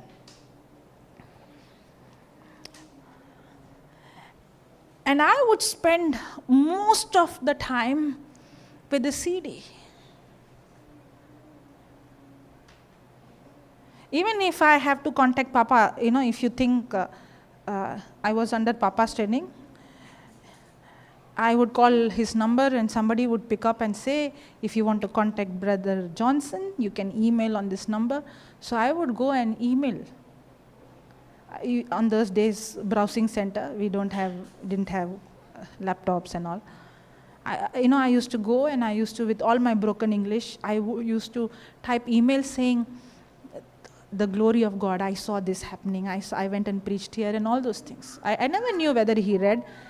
Even I see him directly, I don't get chance to speak to him, nor he had any idea of what was happening in my life. He came to know in the year 2012 through my boss. He told Papa, she's working in a company and she's preaching the gospel and all these things are happening. Through him, in the year 2012, Papa came to know. But from 2007 to 2012, I did not have any fellowship. Nobody guided me physically. I did not have anybody mentoring me. In fact, I had everybody who were with me against. But I tell you, that was the time I actually learnt the word. Because I was forced to be in a place that I can't depend on anyone but depend on Him and Him alone. The reason I said this is, immediately you might say, I don't have people, but you have the Holy Spirit. I still remember, my mother thought all these days she had physical problem, but now it looks like it's a mental problem. Now, they are very, very concerned about me. Again, let me tell you, they're not wrong. I was also wrong because I also was not matured. I was not rooted in the Word of God. I was also emotional. My connection with God was more emotional, more on experiencing tangible, falling and all. I was not living the right witness. But the moment my parents understood that what I am doing is according to the Word of God, they gave me support like no other parents. Praise God. But at that time, my mother don't even know what is praying in tongues. She thought this girl is talking to herself. And the moment I would pray in tongues, she would say, I told you, don't talk to yourself. And I don't know how to whisper. I thought praying in tongues should be screaming. Otherwise, it's not tongues. And in my room also, they will say, what happened? Why are you, what are you blabbering? What are you talking? And sometimes I would shake and fall and laugh and drunk. So they started saying, don't you irritate us. So then I began to understand, Holy Spirit began to teach me, I am not supposed to disturb somebody else. Because love doesn't insist its own. You know what I do? The moment I come from college, I go to sleep. When everybody is awake, when everybody sleeps, I get up. And then I sprint, I go out, with my earphones and I start praying in tongues. So I don't waste my time. When I'm sleeping, the earphones is there. Hallelujah. Thank you, Jesus. Praise you, Jesus. That's how I grew. And when I used to go to, somewhere to pray or to heal the sick, I don't know, but I would just go in the name of Jesus. At that time, I didn't understand many, concepts, or I didn't understand to preach on faith or teach them that by the wounds of Jesus you were healed. My understanding was very shallow. But I understood Mark 16:17, believer lay hand on the sick shall recover. Speak to the mountain. So I would say, in the name of Jesus, rise up and walk. I would pull everybody. I would force. But it shouldn't be by force. Hallelujah. Thank you, Jesus. And I would see, it's not that I don't see, I would see. And I don't see also, both happens. And when I don't see, on that day, I would come and say, Lord, where did I go wrong? I remember one person had kidney failure, I still remember. And the parish priest, the parish that was very close to the hostel where I was, he used to give me clients from his parish. And I used to go on Sundays. And I remember I told this man, get up and walk, and I pulled. And now he couldn't even stand. I can't even take his weight. But on that day night, and I came and I cried and I said, Lord, I don't know where I'm going wrong. But that's how I learned. I remember there is a person whom I prayed for. In fact, this person had 1 year deaf. And I spoke to that deaf spirit. This is the first person I actually spoke to the deaf spirit. I said, deaf spirit, come out. That person had 1 year deaf. And I said, deaf spirit, come out. And I'm asking, can you hear anything? The person is saying no. I did once, I did 2 times, I did 3 times, I did 4 times, I did 5 times. By then everybody in my family started to look at me. It doesn't work. We all know. Are you crazy? But after some time, this person died in an accident. This person passed away in an accident. And one of the family member in that of that person came and asked me, you said God healed him, no? Where is he? I was just outside the postmortem was going on. I went to see, and he questioned me. You said, no, God healed my son. Where is he now? But he's not wrong. As a father, he's asking me. But then on that day I asked, Lord, my intention is to see the healing and to show that you are the living God. Where did I go wrong? But I know one thing. God is not a liar. God is faithful to his word. If he said, when the believer lay hand on the sick shall recover, and the sick shall recover. If I did not see, there is somewhere that I have to learn. And the good news is, the supernatural can be taught, can be learnt, can be practiced. Thank God I did not quit on that day. I said, Lord, I am going to learn this and practice. And the reason I want to learn and practice is not for me, but so that when I preach, it's not I, but people can see and realize that you are the true living God. Because Jesus himself had to preach, he himself had to demonstrate to prove that what he preached was the truth. If Jesus had to demonstrate, how much more you and I have to demonstrate. And I said, Lord, if I learn, I will surely teach this. There is something wrong in that statement. If is a Unbelief. It's not if I learn, when I learn. Hallelujah. It can sound very simple, but it's very, very important. If I say if I learn, that means I can learn or I may not learn. Praise God. But supernatural can be 100% learnt, it can be taught, and it can be practiced. Within a year, I at least saw 10 to 15 people deaf ears opening.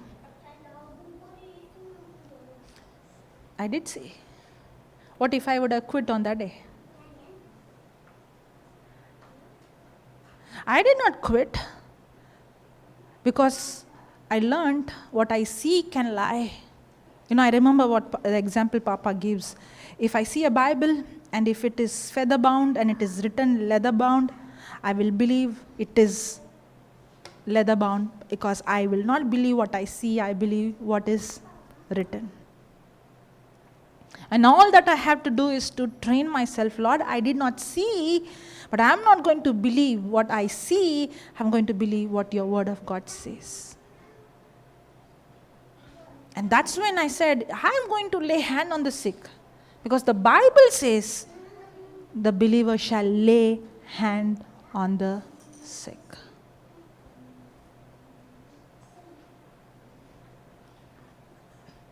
By laying hand, anything will happen? 100% according to the word, laying hand, the person is going to recover. But am I going to lose anything? No. Even if I'm going to lay hand on 100 and I am not going to see result, I will surely go lay hand on the 101 because the word of God says so. That's practicing. And when I begin to practice, Lord, even if I don't see, I'm going to do what your word of God says. And when I begin to practice, Holy Spirit begin to give me techniques. I tell you, the real learning comes in the battlefield.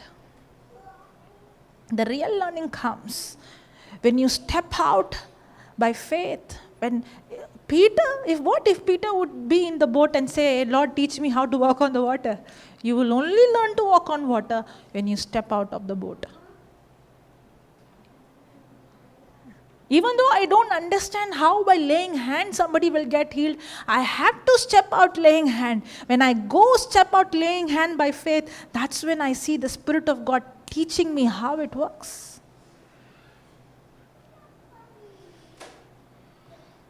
Hallelujah. But who gave the confidence for Peter? Because he heard the voice. And the voice came from the word. From where do you get the confidence? From the word. And who's going to reveal the mystery in the word so that you can hear the voice? The Holy Spirit.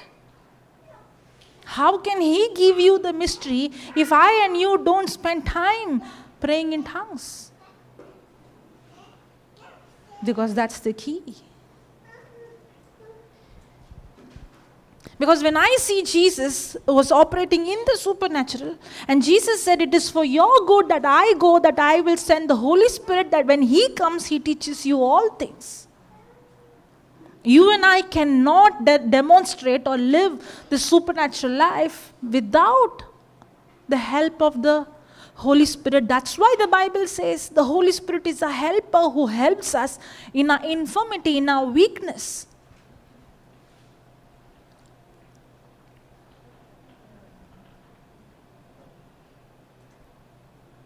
And if you're going to spend time every day in tongues, there is no way that you will live a normal life. No way. Because the scripture says these signs will follow. The Bible also says, wicked are the generation who seek signs. If I'm going to run behind signs and wonders, that's not right. The Bible calls such people wicked people. We are supposed to go behind him. It's an intimacy. Even me praying in tongues is not that I want to see the sick getting healed, or I want supernatural things happening. That should not be the core. The core should be, I want to know Him, I want to communicate with Him, I want to speak with Him, I want to understand His heart. Because when I begin to know Him, that's when I am so confident. My confidence doesn't come based on my performance, but my confidence comes based on me understanding, knowing His nature.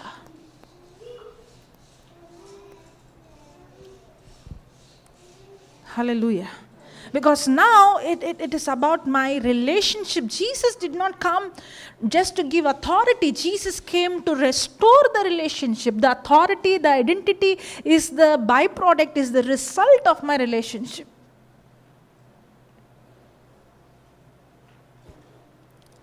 Hallelujah. One day somebody asked me this question.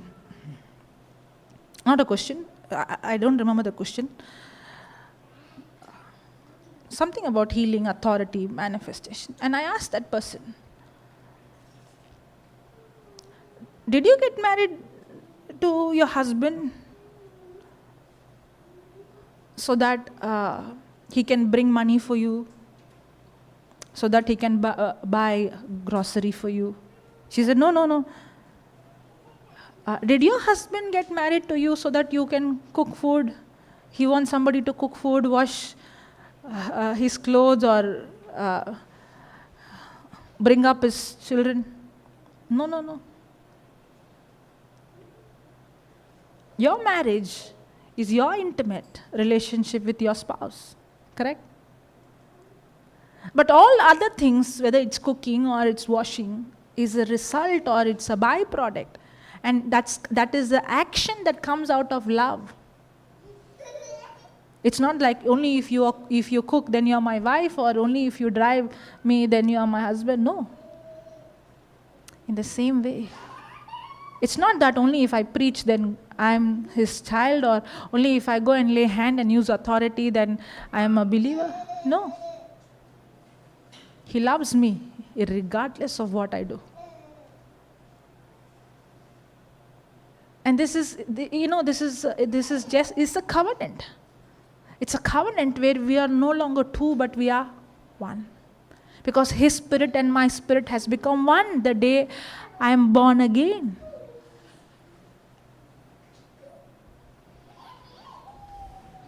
And Jesus did not come so that I will go and do this job and do that job. No, He came to restore that intimacy. He came to restore that relationship. Everything else is a byproduct of that relationship.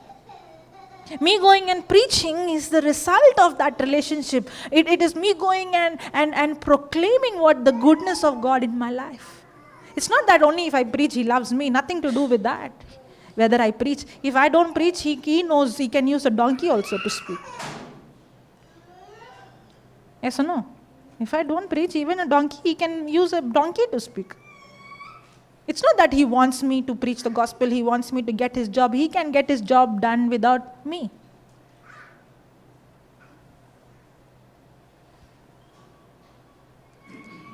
Hallelujah. And if this intimacy and if I understand that God is not expecting me to do this and this and this and this, God wants me, He loves me. When I get an understanding that it's an intimate relationship, then everything else is out of the relationship. Did you get that? When you go and speak to somebody, or when you go to a place, that relationship begins to reflect through your life. That's why you cannot fake the anointing. It doesn't come by head knowledge. It is a result of your intimate relationship.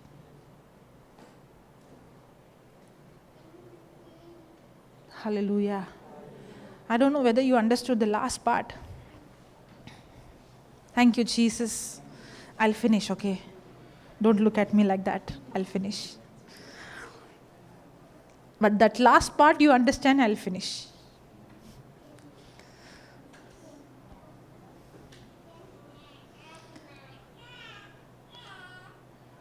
Hallelujah. Thank you, Jesus. I'm asking, Lord, help us to understand this. You know, the more and more time you spend with Him, to know Him, to have intimacy with Him, and the more you begin to understand His heart, the more you begin to understand His nature, the more you begin to understand His character, the more you begin to recognize who you are and how much you are accepted and how much you are loved and what you are today. Now when you step out, you don't need to have 10 formulas saying, okay, I have to lay hand like this. Some people ask, should I lay hand on the head, or should I lay hand on the hand, or should I not lay hand, or I have to say in the name of Jesus, or can I say go into sea, or can I say go out, or can I say go at the feet of Jesus? Now all these formulas comes. Step number 1, to heal the sick. Step number 2, to cast out this. Step number 3, step number 4. The problem, you're going with step number 1, 2, 3, and 4 because you think I have to do all these things. It's not that. But when you spend time with Him, because it is your intimate personal relationship, you're praying in tongues. Because when you're praying in tongues, you're directly connected to God the Father. You are speaking to Him. You're conversing with Him. You're speaking the secrets and mystery. It's a love language. You're constantly connected to Him. And now when you're studying the Bible, studying the Word, you know His nature, you know His character, you know who you are. And now when you step out and when you just lay hand on someone, out of that relationship that you have that intimacy, the power begins to flow. You don't need to have those formulas.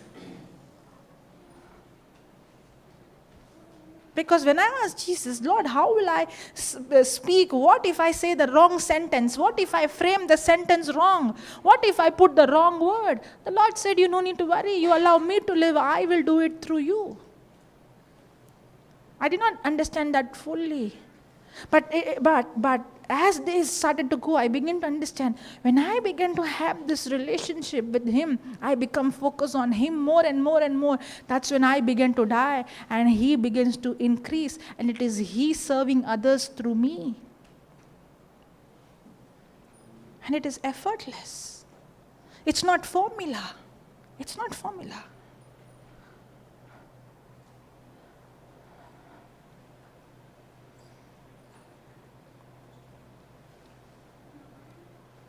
Where is that brother who came to Bombay last week? Where is your dada? He just went out. Okay. I remember last week when we were in Bombay. Last week, right? At the end of the session, we had a small healing session. And we saw the move of God. And we saw the power of God hit. And we saw people. The video is not yet come. It will come very soon. We saw people crying and some of them manifesting. And the reason I asked her dada was there, eyewitness. And as I was moving in the crowd, I was getting inspiration. Now, I also have a challenge. Am I going to open my mouth and speak by faith, or am I going to doubt? So the first person, I asked her, do you have any problem with migraine? She said, I have problem in my heart. And I asked her, migraine? Yeah, that's gone just now, she said. And then she got healed of her heart also. And then I just moved and few other people. And suddenly I got this inspiration in my heart that there is someone who lost your loved one. And I was standing in the center and I would go, I was walking fast. And I go to this particular lady and I hold her hand and I say, There is someone who lost their loved one and mourning that nobody can comfort. But the Bible says God is the God of comfort, who comforts all those who are in any kind of tribulation with the same comfort which you are comforted. And at the end of the session, and the moment I held a hand, and I did not go to anybody, I just went to her. It's there in the video. Thank God brother recorded that part where I walked and I went to her and I held her hand. It's all recorded. And after the session, she came to me and she said, I lost my brother and I couldn't come out of it. And in the entire crowd, and she was not standing in the front, she was standing right from the behind, maybe 4th row. And she was standing in the corner. I go around and I go to her and I hold her hand and I said these words. I don't know her, I'm seeing her for the first time. And she came to me and she said, I lost my brother and I could not come out of it. I could not sleep. Why this happened? I could not come out of this grief. And when you came and said, there's someone who lost their loved one, could not come out of it and grieving, but only God can comfort because He's the God of all comfort. Honestly, I'll tell you, I did not see an image of the person. I did not hear a voice from God. But I was only getting an inspiration. I spoke. But how did I go to that girl? Is exactly to that sister? You ask me, even I don't know.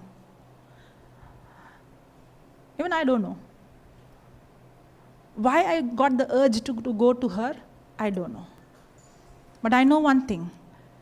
That's how the gifts of the Spirit begins to operate. It will be so effortless. You will be naturally doing supernatural. And the key is praying in tongues. And like that day, there are many times I have got inspiration, but I won't step out because what if it is not right? What if I am wrong? What if... there are many times I have not stepped out, but there are many times I step out and most of the time I see it would be right. Praise God. Hallelujah. Thank you, Jesus. Now, one of the reasons why, as I told you, is praying in tongues. The other reason is, every day I invest time studying the supernatural. See, the motive should not be I should get more power or I should be a powerful preacher. Or if that is the motive, then you're going to fall. Even if you're going to see result, the fall will be high. Because then the root is pride. Because Holy Spirit will never lead anyone to a person. The ministry of the Holy Spirit to lead us to Christ. It's not to glorify a person, it is to glorify Christ. The gift is to edify. The intention, why Jesus went and healed the sick? The Bible says Jesus moved with compassion. He saw them and he had compassion on them. He loved them. He wanted them to get an answer. The motive should be, Lord, I want to live a life where I want to introduce to others you so that they can see what I can see. That's why if you see Jesus said, I speak, I hear what my Father speaks. I see what, I do only what He does and I speak only what He speaks. So He constantly is seeing and hearing what the Father does. And now what is He saying? You will also do the same thing what I do. Jesus wanted me to do what He does.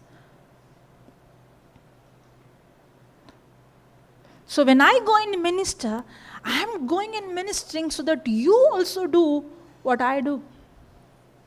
I don't want to keep it as a secret. I want to teach you. Hallelujah. But I see people going into visions and dreams and prophecy. For a long time, I shut the door in dreams and visions and prophecy. The reason I shut the door, I thought anybody who speaks about visions and dreams is from the devil, or it's demonic. And one day the Lord put in my heart, He asked me, if it is written in the word of God, in the last days I pour my spirit on all the flesh, and the young and the elders shall dream dreams and see visions, who are you to shut the door? And I repented and I said, sorry Lord, for speaking against dreams and visions. But the reason why I shut the door is, many people were using it to draw them towards them, one. Second, many people were saying dreams and visions, but not speaking what comes from the word of God, but they speak, I saw a dream, there is a curse on you, I saw a vision, there is an accident. And so many things, even people have prophesied to me, and I know it's not from God, it's demonic. That's why there is always a balance. Hallelujah. And we have 4 more days. 4 more days. And this 4 days is only a beginning. Okay? And we will be learning. We are going to learn and practice the supernatural. Hallelujah. Thank you, Jesus. It's not just some people who are chosen. Every one of us can operate in the supernatural. But the master key to unlock the supernatural is tongues. That's why I'm starting this with tongues. Otherwise, you will not understand spiritual things, because a natural man will not understand spiritual things with his own human understanding. If that key is there, it unlocks all the other gifts of the Spirit, begins to manifest in your life effortlessly, supernaturally. But the foundation should be the word of God. What if there is no foundation and there is a building? Little pressure, the building will collapse. If a person is operating in the gifts of the Spirit without the word of God, the foundation, everything will go for a toss. That's why the word should be foundation. But only having word foundation but no gifts, that means you have the word of God as a theory, but there is no demonstration of the Holy Spirit. That's why there should be a balance of both. Hallelujah. Okay, now, I'll close now. And those who want to activate the gift of tongues, you can come to us, come to me, or come to one of our team members. I think 3 of them are there. Please come and get your tongues activated. And before every session, at least 15 minutes or 20 minutes, shall we spend time in praying in tongues? Yes. Enjoy doing it. You can either take your notes, take a scripture, study it, because when you're praying in tongues, your mind is unproductive. So that means you can still work on your mind when you're praying in tongues. Or if you want to walk around, but stay here, don't go out. Praise God. You're welcome. But before every session, shall we pray in tongues? Yes, okay. So morning we will meet at 8 o'clock. Don't stop the live. Morning we will meet at 8 o'clock. And we will have a small session before breakfast. We will surely have tongues, but as the Holy Spirit leads. Hallelujah. Thank you, Jesus. Okay, because most of you raised your hand not to receive healing. Most of you, 80%, 90% of you said, I have come here to learn how to heal the sick. So we are going to learn and we are going to practice. Yes? And you're going to see with your own hand people getting healed. Okay? You're going to see people, more people will be joining us, and you will be seeing God using your own hand. But let me tell you, as I told you, one of the reasons why I began to see the supernatural is I would invest time every day on studying and pondering and researching on the supernatural. Every day. Every day. I would go and study on the healings, on the miracles, and how Jesus and how the disciples, not so many, but one or two incidents, one or two scripture, and I would study it. And it's not just studying about a subject, but it is more about knowing Him, understanding God's nature, His heart, His love. Hallelujah. And I want you also to do the same. Praise God. Thank you, Jesus. Okay, let's close eyes. Father, we thank you. Lord, we thank you for this retreat, Lord. Holy Spirit, you take complete control of this retreat. I don't know what to teach, but you know what to teach us. And today we understood that the supernatural can be taught, can be learned, and can be practiced.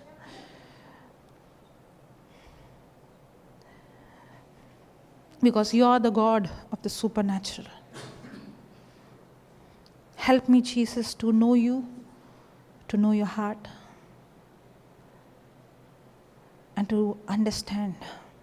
Just like how Paul prayed to know. And this know is not just theory knowledge, but a experiential knowledge, knowing the depth and the height and the width of your love. Help us, Lord, to discover who you are. Because when I begin to know who you are, I begin to realize who am I. I am what I am. It's because of your grace, Lord. Nothing I receive from you I deserve, Lord. It's because of your blood. It's because of your sacrifice. And it's because of what you did for me. And I want to live as a witness. And I want to discover your will, Lord. And to do what you have already predestined for me. Thank you, Lord, just like how the early church was united. Teach us, Lord. And we thank you for teaching us to be united, speaking the language of love, speaking, praying in tongues, being united in your spirit. And it is your fire that is burning every corruption, every weakness, every infirmity in our life. Thank you, Father. In Jesus' name we pray. Amen. Praise the Lord. Hallelujah. Let's give the Lord a big hand. Praise God. Thank you, Jesus.